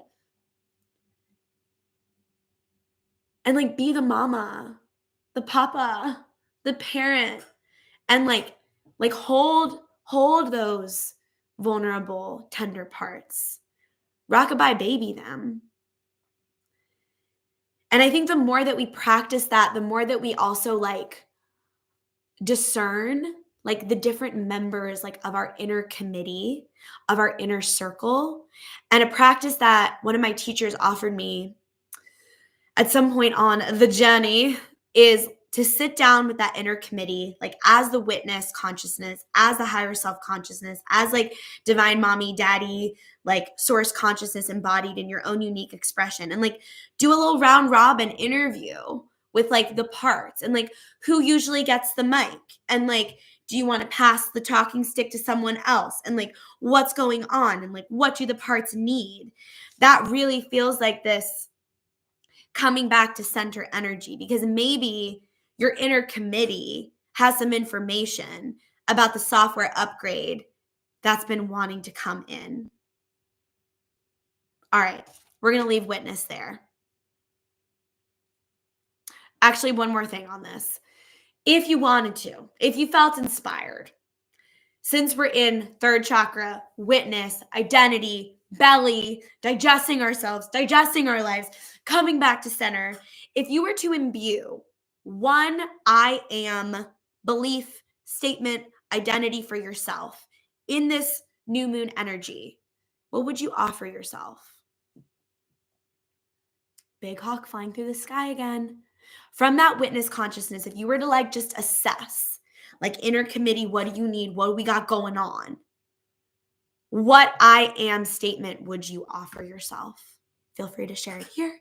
Feel free to send me a little message. If you're in the membership, you could drop it on the Discord. Would love to hear in the chat if that resonates. I've been working with I am worthy the last couple of weeks, but I'm actually feeling, and maybe it's because this channel card is here and like this is where we're going to end today. We're not going there yet, but we will get there. Is I am a channel. I think I'm going to give myself that today for the Aquarius new supermoon. I am a channel. And what am I running on my channel? What episodes am I allowing to move through? What programs, what commercials are running through the channel? What is it for you? Maybe channel resonates. I am secure, Natasha says. I am worthy of love, Ella says. Oh, hi, Ella. I am worthy of love. I am secure. I am a channel. Oh, those are powerful. Ella, true to yourself, to your soul, not to the systems outside of us. Yes, queen. All right, feel free to share your little software update on the solar plexus and your identity with us. I think I need to blow my nose. Just like speaking of getting a little truly human with it, you know? Alana, I love you. I am enough. Oh my God. Can I just shout Alana out for a second while I blow my nose? So I got to teach a little somatic dance workshop at my brilliant, darling, precious angel goddess friend, Alana's retreat, which she hosted a couple weeks ago. And I was so imprinted when I was also like witnessing. I made some photographs too. They're so beautiful. I can't wait to share them with you. She held this space and this exercise for eye gazing. And I've actually never eye gazed before. I also hadn't witnessed it before. And like, when I tell you, I was like, overcome with like true emotion, just like watching these humans, some who had like really never met each other, like lots of new energy, like gaze at each other in the eyes and like laugh or cry or like go through whatever they needed to go through. Like it was so delicious. And it feels like that to me feels like the age of Aquarius. Like, can we look into each other's eyes and just like fucking stay? I have full body goosebumps as I'm thinking about this. Can we like do that with each other? And then can we look into ourselves and can we stay? Can we just be with the snotty self? Can we rock-a-bye the baby to sleep? Can we let our friends rock-a-bye baby us? Yeah, I was so imprinted by that. And like, talk about claiming worthiness. Talk about like staying. Talk about like letting ourselves be the channel, being secure. Like, it's safe to look into people's eyes, and it's safe to look into ourselves, and it's safe to be in process. And it's like, it's just like, it is, what if it is just safe? And maybe we have to like redefine like what that means. Like, maybe safe doesn't mean like the exclusion of vulnerability. I feel like Alana, you're such a teacher for that, and me too. Like just letting that vulnerable self effervesce. So thank you. Oh, Magdalena Magnetica in the comments. Hi, Queen. Ella's saying that I am statement has been with me for almost a year. It keeps coming back to me. It's very hard to accept it, but it came through again today. Yum. Thank you, Ella. Wow, yes, we are allowed and safe. Hold ourselves and be seen and held by others. Thank you for sharing with us. You're so welcome. I mean, dude, I used to be so fucking scared of being seen. All these goddamn Capricorn placements and my perfectionist programming and just like, fuck. But the more I let the freak out, the more I commit to play, making mistakes, then coming back to center and just like disarming that male gaze like we talked about, and just like rah, taking a bite out of life, going down on the plate of pasta, all these metaphors that we've been with today. Like, the more I just like feel safe to just like fucking be who I am, not a rehearsed version. Let the essence shine through. All right, so we're playing, we're making mistakes, we're coming back to center. Software upgrades. Now we're in the heart. Pillar 4 of the 7 pillars of higher self-embodiment. Open. What are we opening to? Commitment. Look at this queen with her leg up. This is from my Cosmic Dancer deck. That's what we're pulling from today. So we're committing to playing, making mistakes, coming back to center from the fucking heart, like all in. Like, I'm seeing like the heart with like a mouth, and like taking a bite and like sinking in the teeth and like letting it dribble down the mouth, and just like committing. Like kids when they're eating, they're just like, it's like everywhere. It's like, oh, I don't think any of us need any more cues on how to keep it together. Like, we already know. And we know sometimes you got to show up, be polite, your manners, whatever, like certain spaces, but like, we already know how to do that. I think our software upgrade and what we're relearning how to do is to like commit to the ecstatic mess. It's like really hard for me because cleanliness actually like has been a part of like what's allowed me to feel safe. So when like my space feels messy or I feel messy, like it feels like those two things have had to like be in place in order for safety to be there, in order for me to feel worthy of play or making mistakes or being like just doing anything, honestly. So letting that go also feels like, you don't have to be. One of my teachers once, this is like old, long ago. Honestly, it might have been like in the church, and maybe this was like the only thing that I got from that period in my life. But I had a spiritual teacher say to me, you don't have to show up at the altar clean. Like, you don't have to like clean up before you pray. You don't have to like clean it up before you show up. You can just show up. And again, like, we're not being radical and exclusionary and like take what resonates and leave the rest. Like, it's not stagnant, it's not fixed, but just like what if we let that be more true? Not like the truth, but just like more true. What if it's more true that we don't have to show up at the altar clean than it's true that we have to show up like ready and blessed? Because like we're always blessed. Yeah, that one just like really got me. Like we don't have to clean it up before we have a right to speak up, show out, shine out. I think sometimes like showing up in the ecstatic livingness organism that you are, like maybe that's actually the code and the permission slip that the other person also needs. So just feels like committing to being more real. That like what we see on Instagram and like all of these ways that we compare ourselves. Like, I don't know about you, but my kitchen gets cleaned and then it gets fucking messy again every day.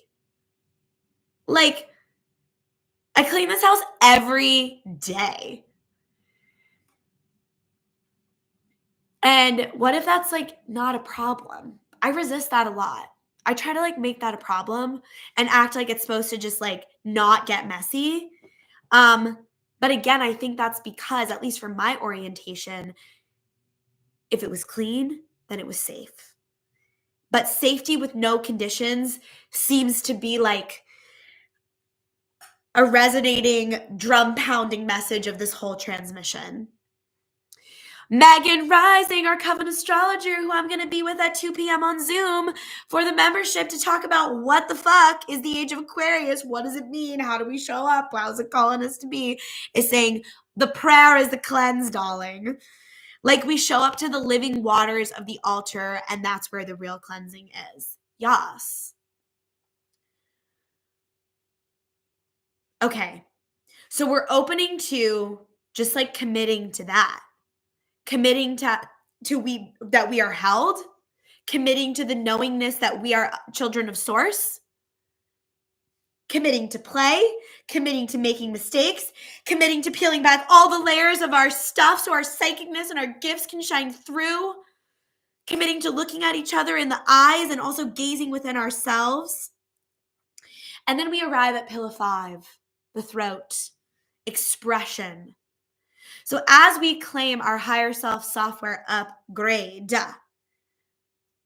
how can we express our agency, our sovereignty to let it happen? To just let it happen. Like I'm not giving a software upgrade. The software upgrades are just here and happening. We're exploring like how we can create more space for that. In our expression, how can we create more space for that? I fucking love this for this one. Flow with divine timing is what came forward.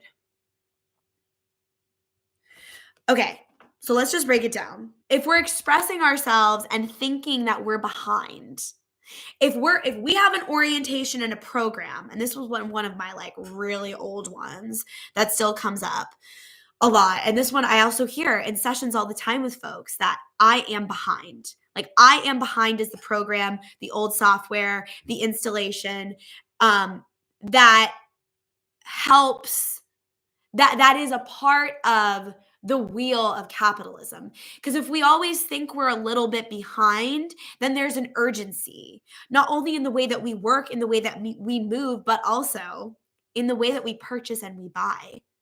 The sale, the early bird's going to run out, the sale, out of stock, this and that, get it quick, Amazon 2 days. Like it's so frenetic. It's so frenetic. It's so dysregulating. So as a person who lived from the code of I am behind for a really long fucking time, it feels liberating to be like, okay, in our expression, in the way that we express our agency, our voice, our authenticity, our authorship out into the world, we're being given permission to just flow with divine timing as a part of our expression. A friend of mine and I, who I'm making a lot of work with right now, like we've kind of just like, we've been in this joke that's also just like so real around divine timing. Like, oh, all in divine timing, all in divine flow. Like like letting that almost be the thing that we land at every time there's like a mistake or like something in the schedule that gets fucked up, like must have been divine timing. And like, I think there's a way that, of course we can use anything to bypass, but like in the energy of this transmission, in the energy of this moment, and for so many of us who are more oriented towards perfectionism consciousness than like not, I think that the medicine is to actually just be like, oh, divine timing, like due dates are a myth. And there is a larger, like, I almost said wheel of time, but I want to say like dimension of time that's holding us. Like I have felt as a neurodivergent, traumatized human being on planet Earth in this lifetime, like really assaulted by time, like at odds with time, in argument with time. Like the amount of times I've been like, I'm going to launch this thing on this day, or like, here's all the things I'm going to do in this day. And it like, just doesn't happen. Like for me, it's not bypassing to just surrender to divine timing. It actually feels like one of the most like self-loving things that I can do to be on the most important journey, I think, in this life on planet Earth, in the thickness of this dimension, these dimensions, this density, this realness, this bloodiness of this like human experience, like the mistakes, the play, the committing to it, the flowing with divine timing, being held within the womb and the belly of the mother. It's like there is a maturity that comes with surrendering to the flow that wants to not only move you, but move with you and carry you. Like, what if arriving at next levels of our mastery doesn't mean doing more, doing the most, controlling it, getting it all done, but actually letting ourselves be reoriented with the way we are in relationship with time and how we use it? And what happens when we prioritize more play? What thing on the to-do list just falls off because it's no longer important because like you showed up to the potluck and the thing you needed to go get at the grocery store is actually just there and you get sent home with like 5 more than you needed. That's just like a random example, but I think like those are the gifts of the universe that want to come in for us. Like I think when we do surrender to the flow and the divine timing, we are blessed beyond what we could have conceived or controlled into being. Not that we can't do that, not that that timeline doesn't bring some kind of prosperity, but I think the part of like the mystery school is like leaning into the mystery, like what happens when I actually just surrender? We have someone saying, same. I beat myself up a lot when I don't finish my to-do list. Yes, it feels good to plan and get my list done, but of course it doesn't all happen and it doesn't get completed. And that's definitely okay too. Yes. Like I'm a Capricorn CEO. I love to get shit done, but I also refuse to punish myself with outdated ways of being in relationship with life and time. And like we are here to be the bridge keepers. We are here to walk ourselves over from 3D to 5D consciousness. 3D consciousness, this is all there is. This is all there is. This is all there is. Whatever way we want to interpret that. 4D consciousness, okay, I'm starting to like break the fourth wall, if you will, and kind of like address that there's some other things going on here. 5D consciousness, it's all happening. It all is. It's all real. The aliens, the magic, the interdimensions, your psychicness, all of the things that humans have ever thought and dreamed and conceived. Like, think about how many hours a night we sleep. Like, how is that not real? So then in the 5D consciousness, we take radical authority for like, what are we allowing ourselves to be saturated with and contributing to the collective, collaborative creation of and with through the mechanism, the power, the gift of our consciousness. We're not here to just get through it. And like it can feel like that. We're here to dance with it. Let ourselves be molded and reshaped and expanded.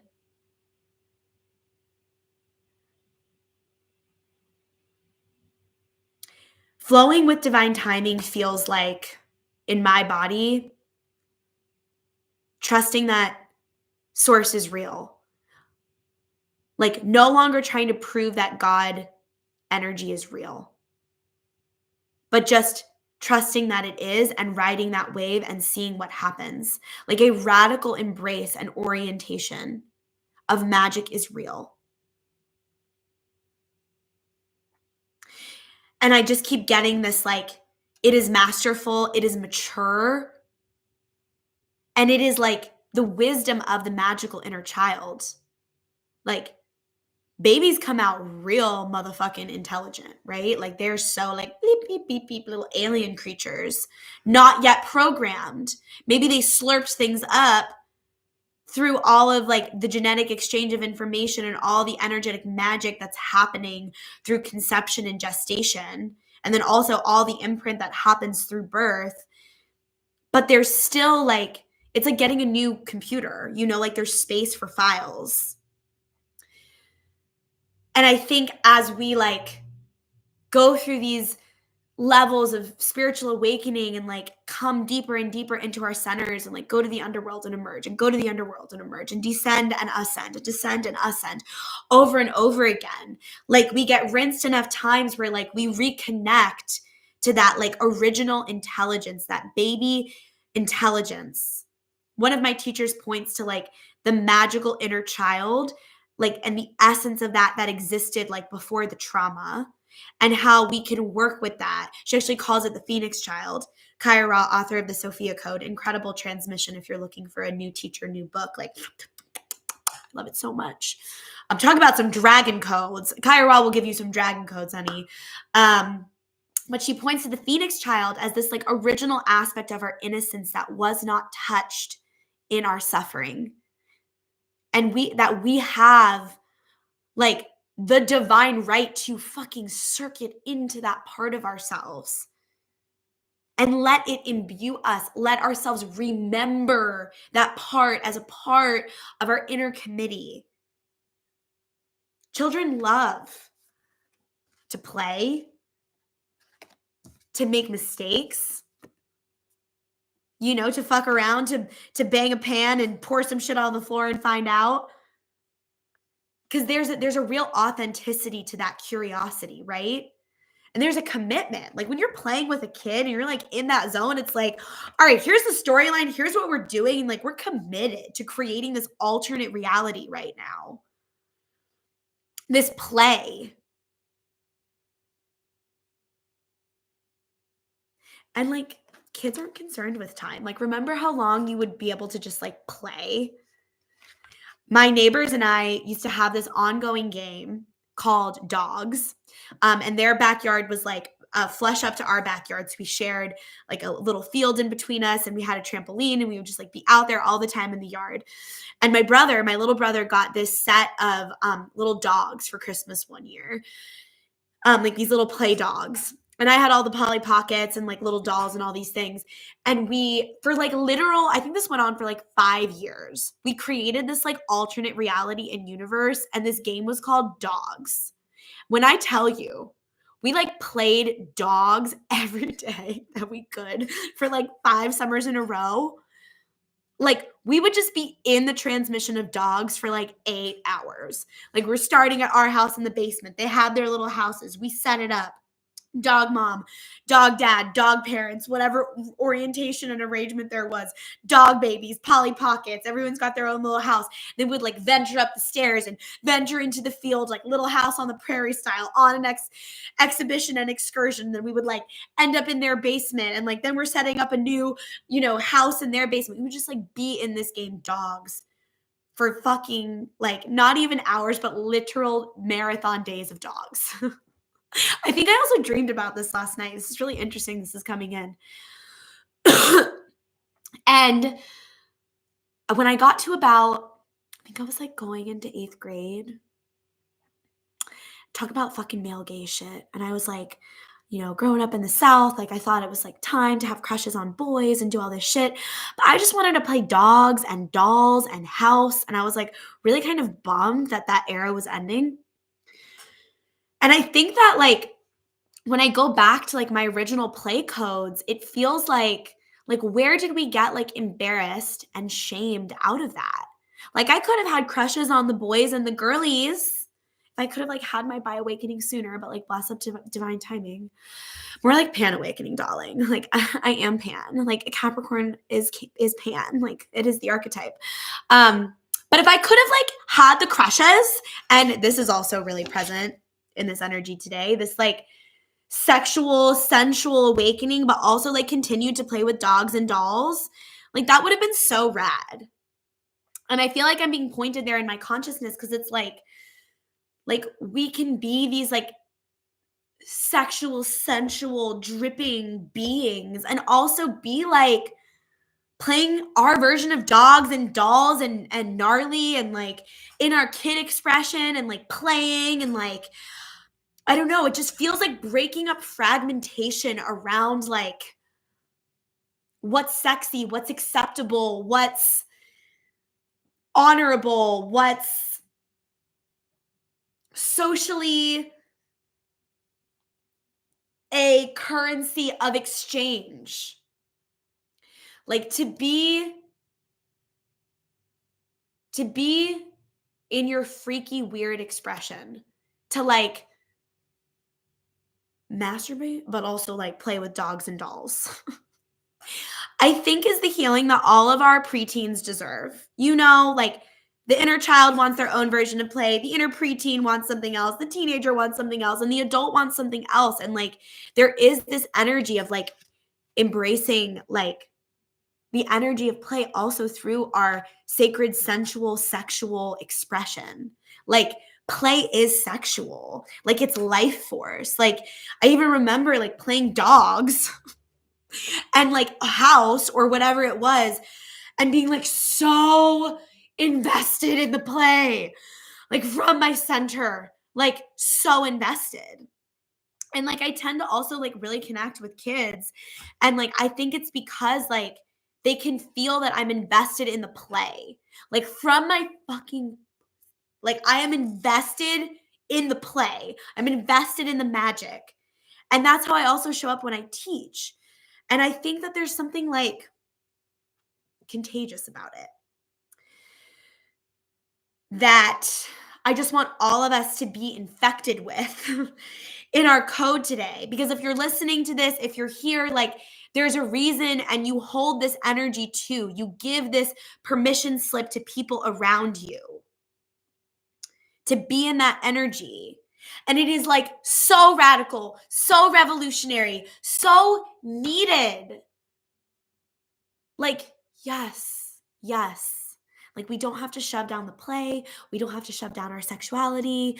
We don't have to fit in a box. We don't have to show up the way that capitalism, patriarchy, the male gaze, and all of the ways we were told we were going to be safe and belong, like trained us to be. We're alt deleting the programs. It's going to take time. It doesn't happen in a breath and in a day, but we're going to be in the installing of the new software through process. Because something else that capitalism, patriarchy, male gaze, all these old systems, consciousnesses, ways of thinking, being, living, expressing in a state of addiction to suffering and oppression are like obsessed with is the destination.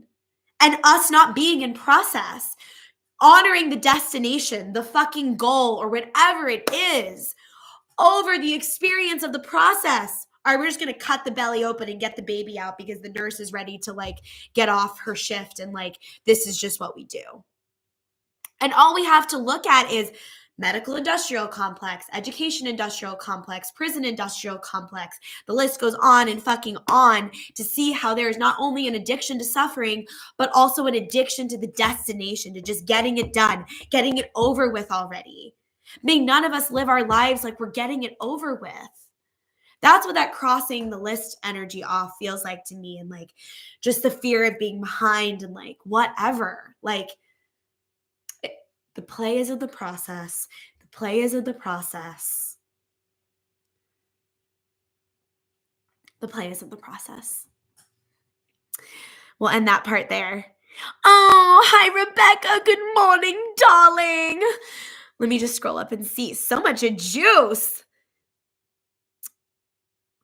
I needed this reminder today for sure to just surrender more into my life. Oh my God, dude, me too. I'm so glad. Yes, Eagle. Free. Oh, I love that emoji. I'm going to use that. Yes. Oh my goodness. Me and my cousins were tomboys. We literally would stay outside all day and all night if they would let us, and we would go to the woods and pretended to be Indian families. You're reminding me of, the Princess Nokia song Tomboy. I think I'm going to put that on my class playlist tomorrow. If you come to Cherry Street Arts for Devotional Dance Coven, we're going to get down to it.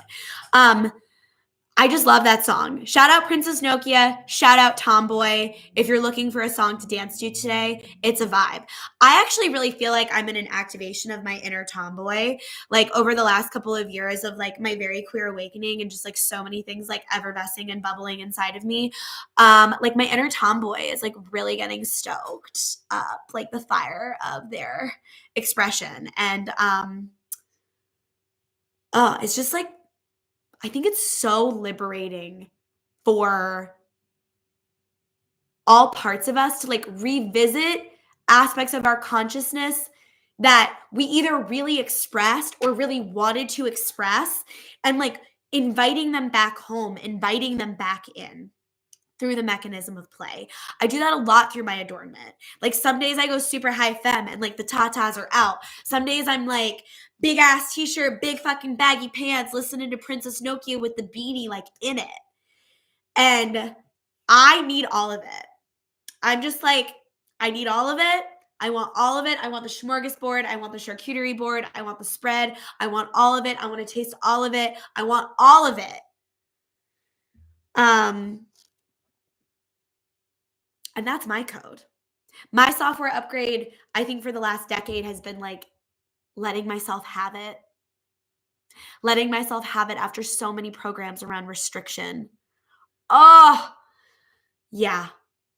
Yeah, and like literally being starving for that which is real for me. So if you've been starving, let yourself have it. Eat out the plate of pasta. I like love that that's our resounding metaphor for today's episode. All right. We're in the third eye. We're in pillar 6 of the 7 pillars of higher self-embodiment. We're in the code of acceptance and forgiveness. So if we're going to claim our higher self software upgrade, we're going to really accept it. We're going to be like, yas, my third eye vision is mine. I am psychic. This is all for me. I believe that this is all real. Where we're being invited is to collaborate. This feels like that like inner committee, like team building energy we've been in this episode. We got to collaborate with all our parts. We got to collaborate with the field. We got to collaborate with source. We got to collaborate with the living organisms that we interact with. And I think that collaboration can really plug us into that.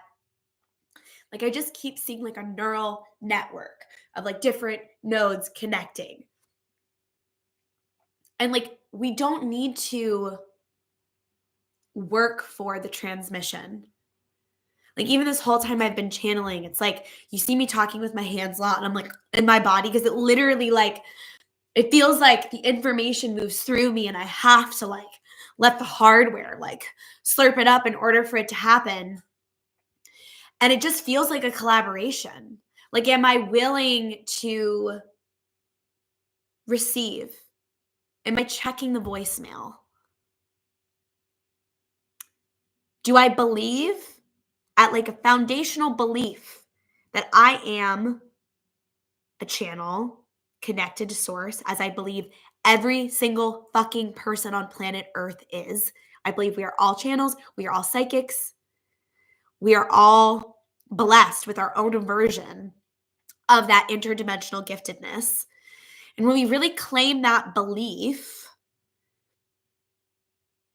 the collaboration can unfold in a way that's like non-effortful and again playful, right? Like you can feel it when you're like efforting for the download versus like in that receptive collaborative, like I am a vessel, like what wants to just come through me? Like we have to be open to the software. We can't keep like ignoring, like, do you want to update now? Do you want to update now? Do you want to update tomorrow? Do you want to update overnight? Like I so will like ignore that on my computer, like in a real way. And also like in my own little higher self software upgrade, like all the time. And what I know from rejecting and resisting it is that there's something really powerful when we just like accept it. When we accept, like, we're not crazy, we actually are just being contacted. We're not in spiritual psychosis. I fucking hate when people talk about that shit. We're not in spiritual psychosis. We're not manic. We're just fucking magical and reading the goddamn field. And why is that a problem? And why does that have to be psychologized and problematized and boxed up? And because it's a threat. Because if we're not crazy and we're not in spiritual psychosis and we are in conversation with the field and we are our higher selves and we are psychic, then what? Then we can like really play in a whole new dimension, you know? Like quite literally play in new dimensions of co-creation of consciousness. Like have you ever been like on a trail of thought where it's feeling like really constricting and almost like confirmation bias negatively oriented and like felt the collapse and the constriction in your body because like the hardware is responding to the software, and then just shifted the thought and then experienced an opening in the body? It is that profoundly simple and profoundly challenging in my experience to let the new belief in, to let yourself have it. Let yourself have it. That feels like another code. We're eating out plates of pasta and we're letting ourselves have it. Oh my God, I love the devotional drip. So we're accepting this collaboration with the field. We're accepting that we're also collaborating with the Akashic records, like the plasmic encoded information that's imbuing into us. It's why it's like, oh, I was just thinking about that, or oh, I was just talking about that, or oh, I was just thinking of you. And then the person texts, like, I think to get a little bit into the age of Aquarius and like this Aquarian energy, like it's going to be about telepathy. Like it's going to be about so many things, but like there is a whole hell of a lot of telepathy and psychic activations that I am witnessing myself move through and also my clients. Like my work has never been so shamanic with people. So like spiritually inclined. Like I do business consulting. We get into like the entrepreneurial stuff. Like I'm great at supporting a course launch or a product launch and things like that. But what I'm finding people signing up for sessions and private mentorship containers around right now, like specifically, mostly, overwhelmingly more than I've seen in the last however many years, 7 years of doing this work professionally, is this like, I actually just like need to sanction this space to go through like the spiritual awakening that I'm going through right now. Knowing that everything else I'm creating is coming from that. Like I have never seen so many people prioritize their spiritual well-being, the toning and activating of their psychic gifts, wanting to know more about their astrology and cosmic blueprint. Like it's so fucking exciting. And it's such good news for those of us who are also in this field. And like, I don't know. I just know the girlies, the gays, the people, the magical folks who tune into what I'm offering and like the specific flavor and brand. Like, there is a little bit of like an outcast wound energy, black sheep vibe. And like, let yourself have it. There's space for us too. It's just going to get freakier and weirder. And I also think Gen Z is going to like hold this flag for us. Like these next generations of folks who are like coming in and shining. Like my friends' kids are fucking psychic as fuck and lit on the shit. And we are telepathically communicating all the time. So like one day we're going to be the elders, you know? And like, how do we want to mentor ourselves now to be the elders for these like little psychic beings that are all over the place and being like, fuck your boxes, fuck gender, fuck all this shit that doesn't resonate for me, for us, for the collective. That's not helpful. Like, we are one day going to be the elders and like the teachers and the stewards for those beings. And so, how powerful. And like maybe you are an elder tuning into this. We got all kinds of like sexy crones who tune into these transmissions. And I love to work with my crones. They literally keep me so like anchored and grounded. But like one day we're going to be that too. So like right now, just to like tap back into that witness consciousness thing, like we can like associate with that like as like our higher self. But what if it's also like our inner crone that we're connecting with as our future self? So we can like mentor the parts of our inner committee and our circles. So then we can like show up for like the new waves of consciousness coming in. I also feel like there's this agelessness to these times. Like, I'm just like really experiencing like relating to people from a place of like no age. Like in my own orientation and in their orientation, it's like in the same way gender is being deconstructed, it feels like age is being deconstructed. Like there's this like, if we're being invited to relate to the dimension of time in a new way, that would make sense that we're being invited to like relate to each other in this way that like age is no longer this linear thing that means certain things. We're like, it's like transgender, trans age, like we are transcending the old paradigm, the old rules. Aquarius energy, fixed air sign, feels like no more boxes. Like we're all just now flying around with each other. And sometimes we swoop down and sometimes we swoop up, but the sky is big.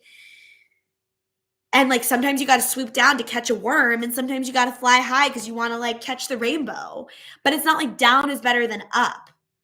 I actually feel like I'm in a moment of like descension.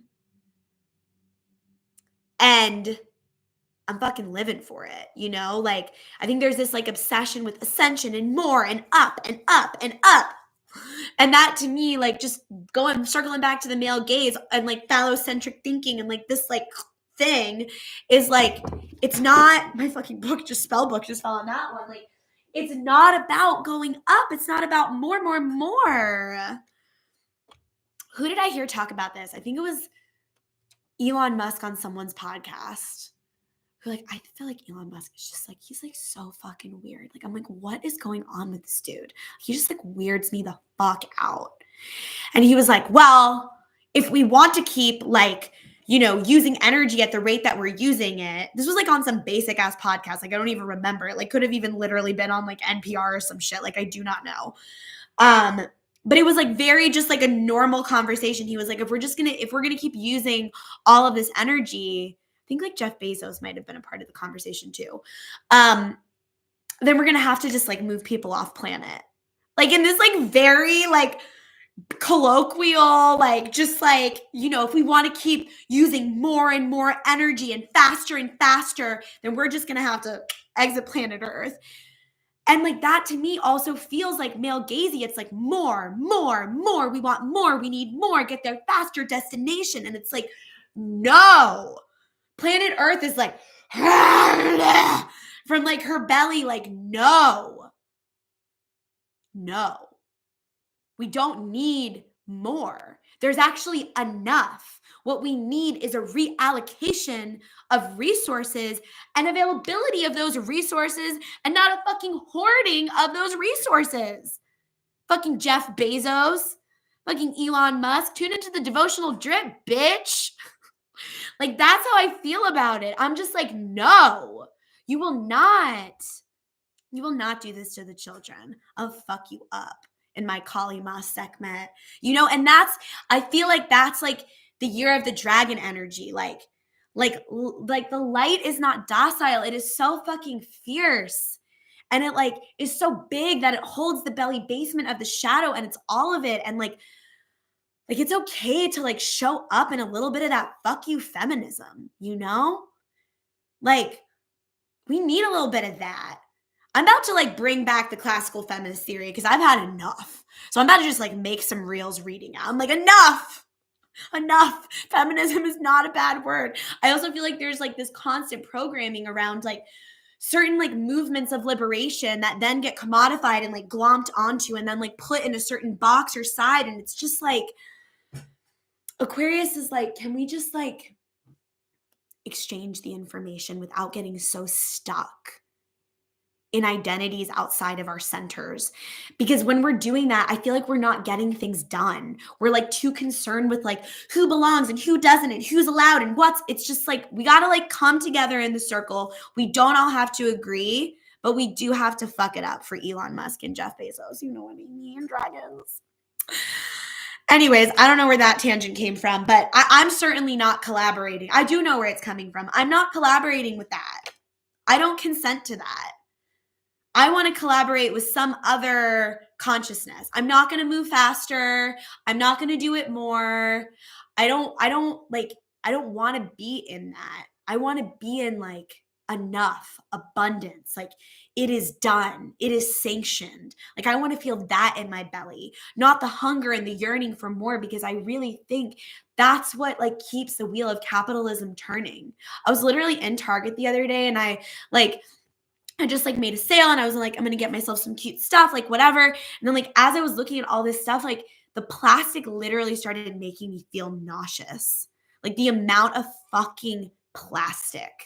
Like, I just was like, and I'm extra sensy, but like, I really was just like, wow, like it's just a lot. It's a lot for there constantly to be this like, more, we need more energy, more stuff, more. It feels so dysregulating in my body. And then our coven astrologer, Megan, was actually talking about this time in our weekly embodied astrology update for the membership, like being about stripping and like letting go and like releasing so that these codes can come in. And when we're stuffing ourselves with more, whether it be like information on social media or plastic or whatever it is, or like this is totally something I do, making our schedules so jam-packed that we don't actually have time to digest and be with ourselves. More is not more.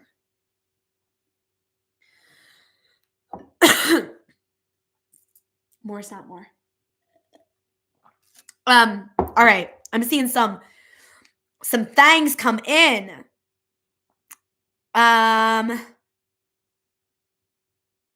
Have to go back to work. I want to watch the rest later. If you have a replay, good stuff, girly. No more conditioning. Freedom. Yes.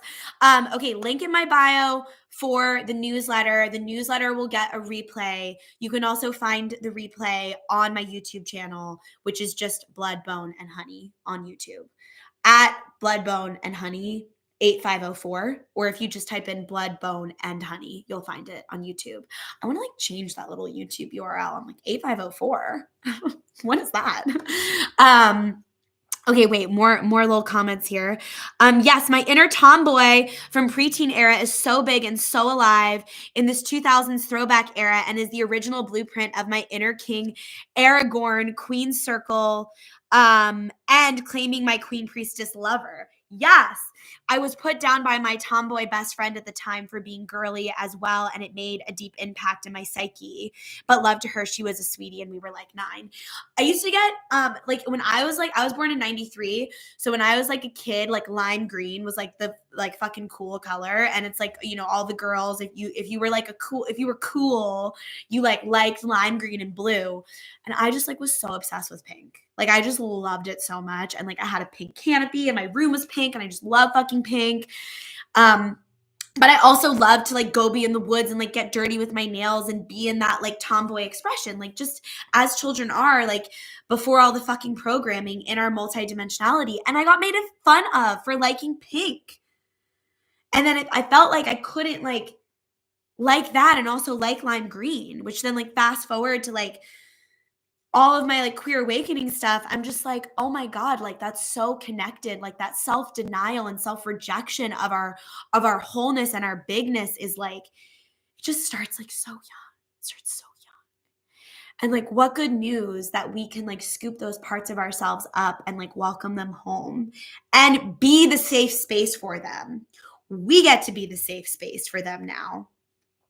Deep relate, Rebecca. Angels, because all about suffering the present moment. Agelessness. Sorry, I read angels. Agelessness.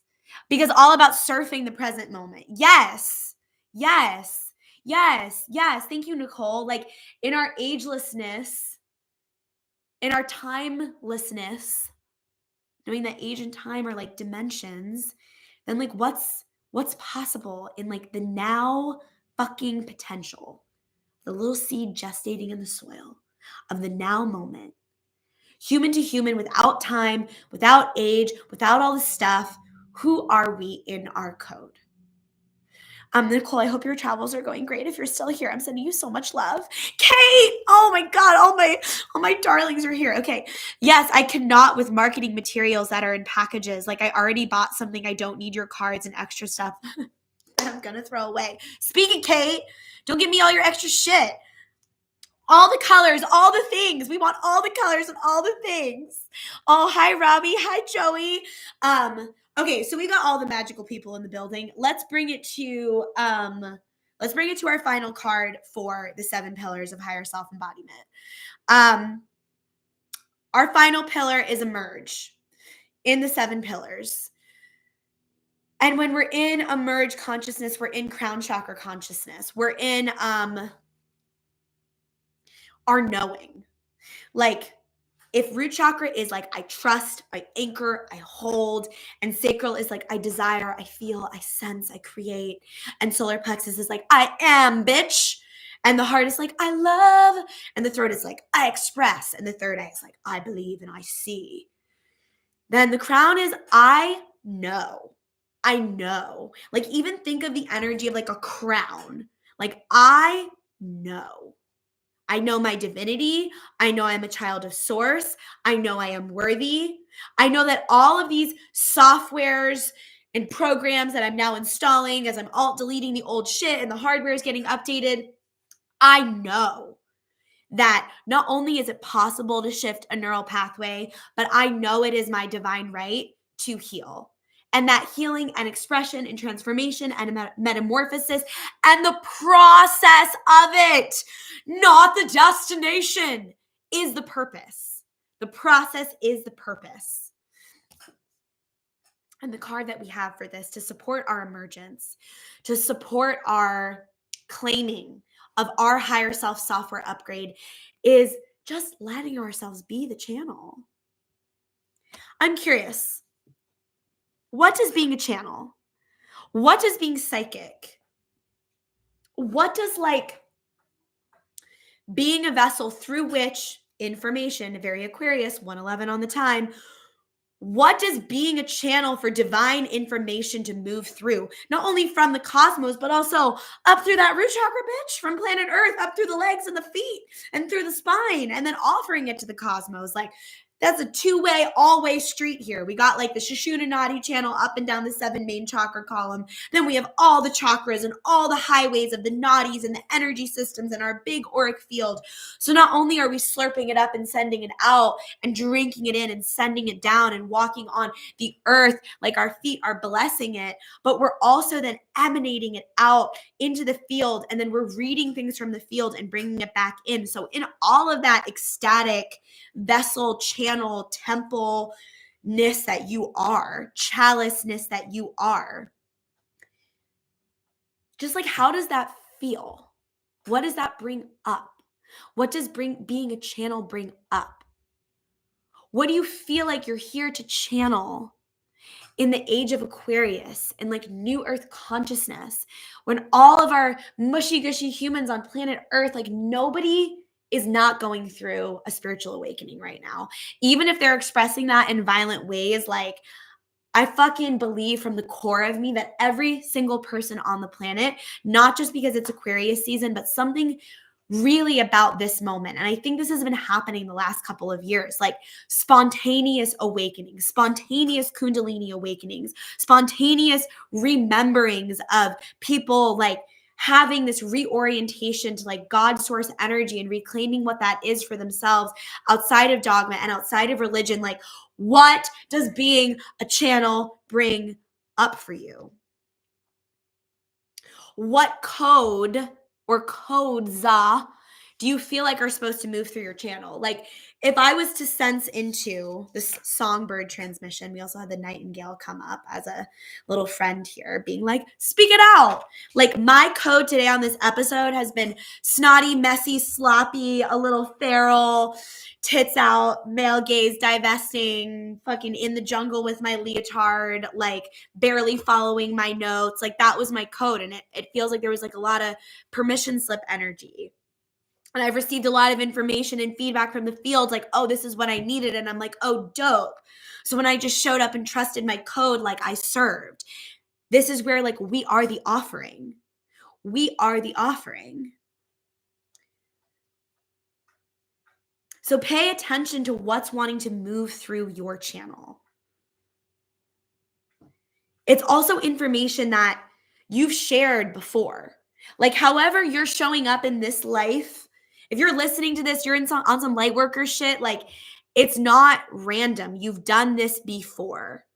You've done what you're doing in this life before. What does knowing that and believing that at like the third eye crown chakra level allow your channel to actually pour in? Like, how does that inform your identity? Like, when I claim that for lifetimes I've been showing up as like a high priestess, shaman, witch, black sheep, disruptive energy that's been like hung. I can feel it in my throat, that's been burned alive. I can feel it in my whole being. Like, when I like acknowledge that that's part of my makeup, like it allows me to be brave. It allows me to not be scared of some fuck in the comments making some uninformed projection because they don't know God or themselves yet. Like, that's okay. That's none of my business. I don't even need to engage because I know for past lives it's been like this. And I just see so many light workers and folks blocking themselves from saying the thing or doing the thing or being the thing ultimately. Because if you're being the thing, then you're going to say it, you're going to express it, and you're going to act on it. I see so many people blocking themselves because they're so scared of negative feedback from the field. And guess what? The negative feedback, even in the Instagram algorithm, is just going to make you more visible, not only to yourself, but also to the world. And when you can like ride that feedback like a dragon mother, like, there's something about it that really turns me on. Like, that's where I think that like life force energy comes in. Like, this is literally me making love to the trolls. I'm like, bring it on. I dare you. I dare you. That's also how I feel when like I just like in my sensitive psychicness feel like there's like a judgment or a projection coming towards me when I'm like in my authenticity. Like, I'm just like, can I just like eat this? Can I make love to this projection? Can I flirt with life right now? How can I like seduce this hater? You know, not in a people pleasing way, in a disarming, like in your fucking power kind of way. like getting off on it a little bit, like I think when we're not scared of making mistakes or discomfort and we don't have this like being uncomfortable is a sign of danger or bad, then we can just ride the fucking dragon of our fear. And then we can just be the channel, you know? Okay, I want to point to some other animal energies here that were coming through to help our upgrade. So, what codes are you committed to installing within you? The software upgrade is coming in the form of new beliefs. Here are some animal allies just to like round it out for us. So, we had the mouse coming through, which feels like it's like, don't get too stuck in the details. Like, the make mistakes card is like wash the dishes, but like it's okay if there's some crumbs on the table. Like don't take up your life force energy with like nitpicky, nervous, like scrutinizing, perfectionist energy because it is going to drain your creativity.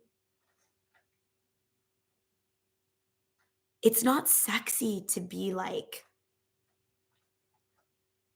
gripping. Think about like the organs gripping in the body and then trying to have it. Like that's not going to happen if you're gripping. You got to let go. You want to live an orgasmic life? I never know what's going to fucking get censored on here. You want to live a big O life? You got to let go of the details. The divine is in the details. The divine has got the details. We just show up in our channeled state. And then we receive what's happening in the field from that collaborative, trusting energy. There's like a busy with no purpose, sort of scrutinizing energy that can come up with the mouse, like going for the crumbs. Like, where are you accepting crumbs where like you just want to eat out the plate of pasta, And it says to bring this mouse card energy into balance. This is the Kim Kranz animal spirit deck. There's a focus on a meaningful project, which feels like getting playful with that which we feel called to create in our Aquarian code to show up for the age of Aquarius as a function in the overall wheel, as a cog in the wheel. Another card coming forward, just pointing to a little bit of like fear energy. Rabbit also has a lot of fertility, so we'll go there. But in Kim Kranz deck, it talks about like this afraid of everything, overwhelmed, frozen energy.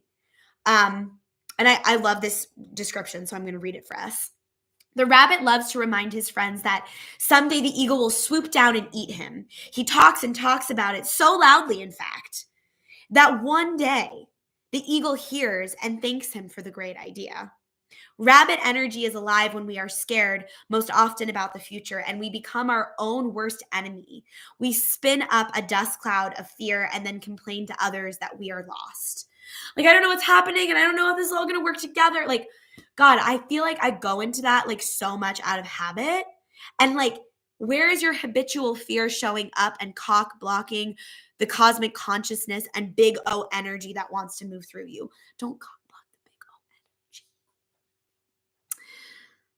Notice your thoughts and words, oh rabbit, they shape your destiny. We said that a bajillion thousand times on this transmission today. When in balance, sensitive, problem solver, good listener. When out of balance, over explains and talks fast to bring into balance a day of silence. This also feels like it's pointing to that orientation of like being with ourselves. I'm also getting like the silence and the beat, like when you're channeling of like, I mean, you've seen me do this a million times in this, like, I'm like taking the moment to like let the information come through, like it's like we can like take a beat. We can like, I feel like the way I've healed some of my like neurodivergent tendencies to like go on the trail and then like forget where it started is through the breath and through giving myself a beat to find like the original like root and anchor. Like this is episode 51, so I've done this now. I mean, not even 51 times. There's like so many like episodes of the drip that like weren't on the drip that were just happening. So at this point there's probably been like 300 episodes. But I used to, like, when I was channeling, and this would sometimes even happen with clients, like I'd be following like the trail of information I was getting and then like lose the root and lose the anchor. But I would notice like it wasn't like it was lost, but the ability to retrace it was blocked by like fear and nervous energy and like self-judgment. But if I could like let that go and trust the channel, then I would like be brought back to like the original source root point. Have you ever had that happen to you where you're like channeling or telling a story or something and then you like lose the trail and then it's almost like there's like this embarrassment, this like heat, this like prickly feeling that rises in the body? That feels like that rabbit energy, that frozen, that overstimulation. You can just like breathe and take a beat. And it's also okay if you forget. Like people forget what the fuck they're talking about all the time or why they even brought it up. And like, it's okay. Like, it's just okay. Like, it's just all okay. You can still be an authority. You can still get paid. You can still be a healer. You can still be whatever the fuck you want to be. What if there was no conditions to like who your higher self was calling you to show up as? What if you were already ready? What if there was no getting ready necessary? What if the getting ready was like saying hello to the little nitpicky nervous mouse, saying hello to the little scared bunny rabbit, and just being like, mouse, here's some cheese. Bunny rabbit, here's your little home. I actually pulled up into my yard after teaching twice this week at night, and there was like 3 huge bunny rabbits in my yard. And I had just taught like twice in a row. It was like these 2 amazing classes that I was just like so stoked on. And it felt like I used to get so scared to teach movement, especially like the devotional dance coven, like this class that like literally came from like the loin of my fucking womb and like my bones and like my literal like quantum fabric. Like it took me years of like rage, scream, sobbing, crying, collapsing, being so fucking scared of doing it to like actually do it. And now I'm just doing it and it's like fucking working and I love it. And I'm just like, yes, this was like always my vision. But like I got the download about that in like 2017. It's 2024. How many years is that? 18, 19, 20, 22. This is a 7 fucking year cycle. So I've been showing up after teaching with all these bunny rabbits in my yard. And I literally used to be in this like, but what if, but what if, but what if? And I did tell the hawk. And sometimes it would swoop down and like my worst fear would manifest because I was so fixated on it. But now it feels like on the other side of all of that fear and panic, I certainly have fear and panic about other things I'm now being called to meet in my purpose. But around this specific thing that used to bring up so much fear, teaching movement, channeling movement, offering that as a transmission. Now I'm having like these fertile bunny rabbits like in my yard when I come home. And it's like, they're all just like blinking at me in my yard. Like it's truly bizarre and also like cosmic quantum information from the field that feels like it's like, way to overcome your fear and ride it like a dragon, witch. So the energy of fear can be turned into the energy of fertility, but it might take 7 years or however long it takes, you know? Okay, so that's our rabbit energy. Taking our time. Then we have the lamb. So this really felt like it was pointing to like our prophetness, our prophetessness, our prophet nature. Like I believe if you're watching this, if you are drawn to my work, if you are into this, you are a prophet. You are a prophet and you are here to offer us your transmission and thank Goddess you exist. And if you're going to be a prophet, you got to know. You got to know you're a prophet. You got to let yourself be special. You got to know all humans are special. And you have to let yourself be prophetic.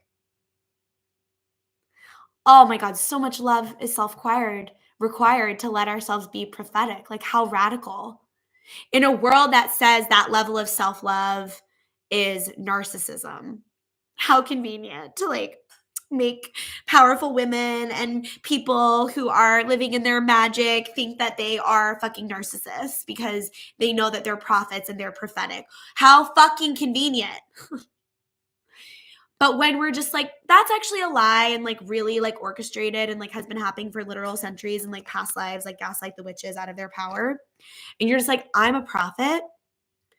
The way that you approach yourself will be with such tenderness. And again, this word like reverence, the self-anointing, the self-adorning, the self-touch, the self-care transforms from shifting your inner orientation to knowing that like you're the lamb. The lamb says it's peaceful, prophetic, and patient. When in balance, there's a knowingness and an inner peace around just like, yeah, I'm fucking special. I'm fucking magical. I'm a prophet. I have something to share. And I think when we show up like that in the circle, in the Aquarian age, like everyone is a prophet. Oh, like I'm so excited about that. Like what's possible? There's no longer just certain chosen leaders. Like we get to choose. We get to choose. And there is space for us. And the tides are shifting. And I think we're hungry for the freak. I think we're hungry for the freak in all of us. And I think that the consciousness upgrade is going to come through expanding the cringe. Like, I've been told I'm cringy so many times in my life. And I really don't feel that way about myself at all, like whatsoever. But sometimes I will, like now, but I used to, because that's what was told to me. But like even when I like will like watch back content or like be like writing something or like whatever, showing up in my art or as a teacher, blah blah, like I can like almost feel the like tickle of that old program like wanting to come in, and then I'm like, "Oh, there's a space of collapse that wants expansion." And like if you could just see yourself as this like little precious lamb, like you would not turn a sword against that lamb. And I do think like this is a time of pulling swords out of ourselves. One of Mary Magdalene's biggest transmissions is like, may I not turn a sword against myself, but may I use the sword of my tongue to articulate the spell. May I use the sword of my leadership, my privilege, my ability to steward and shepherd the lamb within me and also like other beings. May I utilize that with reverence. Like it comes back to reverence, like a reverence for life. Like I don't think that the amount of genocide that we're experiencing and war could exist if there was more reverence for life. And I do believe it starts with ourselves. Like, how can you expect someone who is in a state of self-hate and collapse and cringe around themselves to show up in a tender, loving orientation towards the world? The Buddhist teachings say, like, we have to actually embody a Christ level compassion for ourselves before we can really authentically, like, offer that to other beings, which is where self-care becomes community care.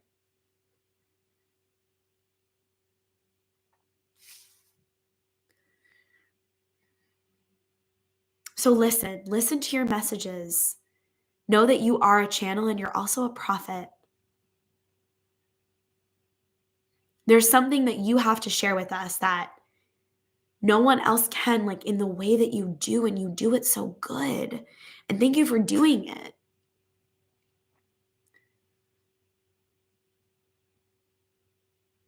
Okay. Shepherding ourselves so that we can shepherd. Second to last animal ally coming through here to round it out. They're all just like falling on the floor after I pull them out of the book here. So we got the tiger. This really felt like it was affirming our need for alone time in the darkness of our own being, maybe with a candle, maybe with our journal, like to show up as a function, a cog in the wheel, there is this deep inner gaze that the Lamb also feels like it's calling us into, of like being with ourselves. When the computer is receiving the software upgrade, like sometimes it has to shut down, right? Sometimes it has to restart. So are you giving yourself that space? Are you letting yourself be a big dragon and like let your belly hang out and let your dragon tail drop and like taking up space in your own self-care container to be with yourself, to receive your prophetic messages, to translate them, and then in a non-urgent, play-oriented way, committing to like just being them. Like it's not even a committing to like doing, just like being the prophetic energy, messages, transmissions that you receive. Like who gives a fuck that I'm talking about higher self embodiment and spiritual awakening and embodiment and all this other shit I talk about if I'm not like being imprinted with that transmission first. Every episode of The Drip, everything that I get on and talk about for like hours and hours and hours, and it could just keep fucking going. Like if I'm not speaking from my own orientation and I'm not like letting myself receive that download, it doesn't feel like I can translate it. Like since I received the title for this episode, I've been like with it. Like, what does this mean? Exploring it, breaking it down in my own internal meditation space with it. So then it's like from that, like, I ate it and I digested it. Now I'm like, here's what I discovered. And I'm like, what do you guys think? You know, like across the wisdom circle, what do you think about these software upgrades? Do you think all this like sickness and purging and all this shit is about like what's coming in? What's your wisdom on the healing crisis? Have you been through one before? How is that for you? And not only can we receive affirming messages, but we can also receive other perspectives, and that's safe. It doesn't even mean we don't agree. It's just like in all of our codes, like how are we being called to like put them into the larger supercomputer, to divest from like right and wrong and like this like franticness that I've at least experienced around like, well, where do you orient yourself? Who are you? Like, I'm just like, we're none of it and we're all of it. And all the rest is fucking fake. It's all fake news. You know, the rest, the boxes, the like addiction to needing to fucking be this or that or for someone else to, that still feels like the addiction to suffering. So the tiger's like, it doesn't have a problem having a little bit of an attitude, saying what it needs to say. The tiger doesn't give a fuck if you like it. It's just like going to go into its like inner space and it's going to like eat when it's hungry. It's going to sleep when it needs to sleep. It's going to be out in the sun when it needs to be out in the sun. And Kim Kranz is calling us into this lunar force energy, specifically ease in the darkness, a feminine energy that's separate from gender, like this gaze and this passionate, strong, sensual turning inwards that is the medicine for overstimulation, of being told how we should act, how we should be, what it's time for now. Like it almost feels like this, like just clearing. And there is this exercise she offers, which is candle gazing. And I also took that as like, oh, like gazing at the light within us. Like, are you letting yourself gaze upon the light within you and then not turn away? Like, what a powerful way to start a day. Like, even just laying in bed, gazing upon the light within you and then refusing to turn away from that light. And then all day checking back in, knowing that there's a basement and a womb of darkness, but it's not in opposition. It's like the more we orient towards that light, the more we can like, I'm just still getting cradle, like hold that basement in a cradle and like let it like be a part of it. Like, I want your darkness. Please, don't ever show up in this space like in some like programmed idea of like what light is. Like, I love to get feral and ferocious with it. And this transmission would be so boring if I didn't let my basement be a part of it. Okay. Is this our last card? I think it is our last card. Then I'll pull one more card just for fun from the Starseed Oracle. And then we'll wrap it up because we got to get into our embodied astrology masterclass. That's coming up at 2 p.m. I see some Coven members here from the membership. I will make sure you have that link in the Discord if you do not already have it. And we're hopping on it too. So I'll post that next. And you can join us anytime at patreon.com/bloodboneandhoney. So our last card is the Moth. Impulsive, hasty, wishful, grass is greener, looking at the light of someone else and wanting to go towards it. Like, this feels like that, like idealizing other, jittery, also frenetic energy. It's like the reaching outside of us versus like whew, the stillness of the prophet. She says, Kim Kranz, finish a project. I'm like, focus on you as the art. You're not a project, but you are art. And like, you have the right to like be with that and then be with the art that you're making. Like, what are you creating? Like, what if you put some blinders on around your creation and you were just like in a little mad scientist, Aquarius, genius, freak energy around this is like my little baby that I'm gestating, and like I'm just gonna get like really like with it, with myself, with the stillness. I feel like the amount of times I've done like this movement on this episode is like that's just what it is. It's like cradling inside, coming down in the basement, lighting the candle, turning it on, being in the belly, inside, orienting from the center, living our lives from the center. And then seeing what happens, like when we have like I've been getting like a dragon eye getting activated in the belly. Like, can we see from our bellies? Let's see what our Starseed Oracle wants to say about this, and then we're gonna hop off and hop on Zoom. Well, I'm already showing you this one. So before I even pull, your life is a canvas, artist, manifestation, and creative accountability. Hello? That's where we just were. Okay. That was quick. I'm just going to ask, like, what do these light workers need at the end of this transmission to just weave it together? Trust the timing. Trust the wave you came in on. Time is not running out. Earth pulsing.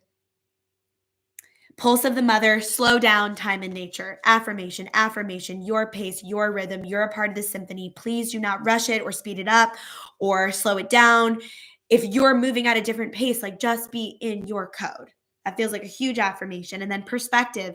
None of this matters. Zoom out, common ground. We're actually so much more alike than we are different. Like, ain't it true? But the path of spiritual awakening and personal transformation, it's like, oh, been there, done that. Like, we think we're so different. And like, we are unique, but we're also so like a part of the same fabric of the multiverse. Like, we all share one source. Like, that's kind of crazy. You know, like we really are all cosmic siblings. I think we're going to end it on cosmic siblings. That's just feeling right. That's feeling right. So let us know. Like, how did you claim your higher self software upgrade today through this episode? What have you been claiming? Whether it be through this Aquarius season, or maybe you're catching this at a later date and you were just like really drawn to this episode. My God, I fucking love you so much, Jade. I love you so much. I hope you pop on for the masterclass if you're feeling it.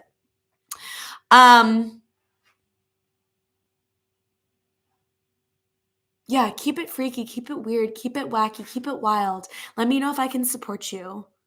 in a one-on-one reading, in a session, in a private mentorship container. If you want to join the membership, if you want to come to class in person, if you want to make some magic with a camera, some photo magic, a little branding, a little boudoir, a little couples, a little family,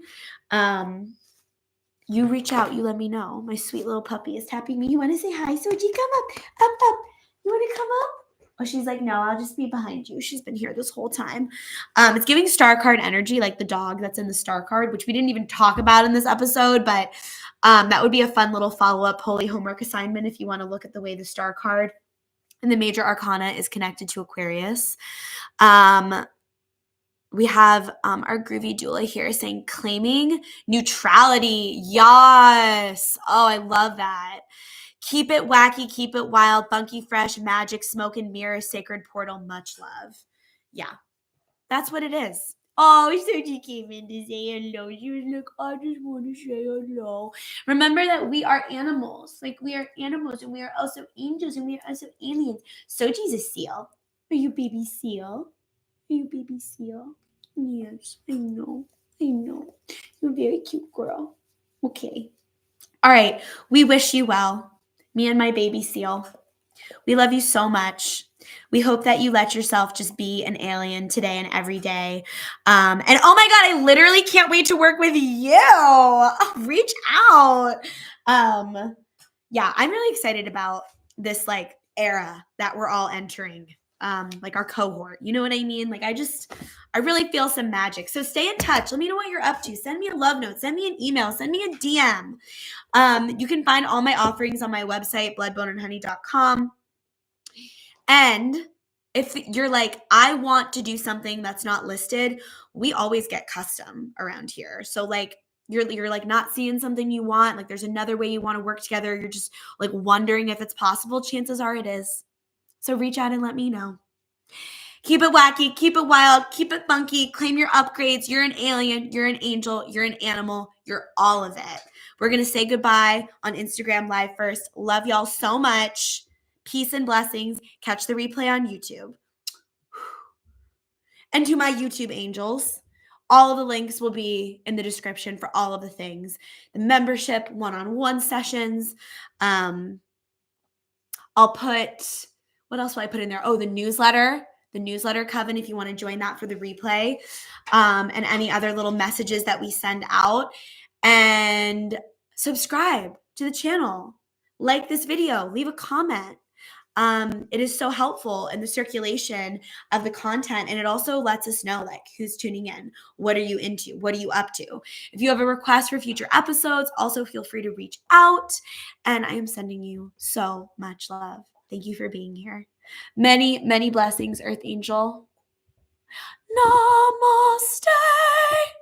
Namaste.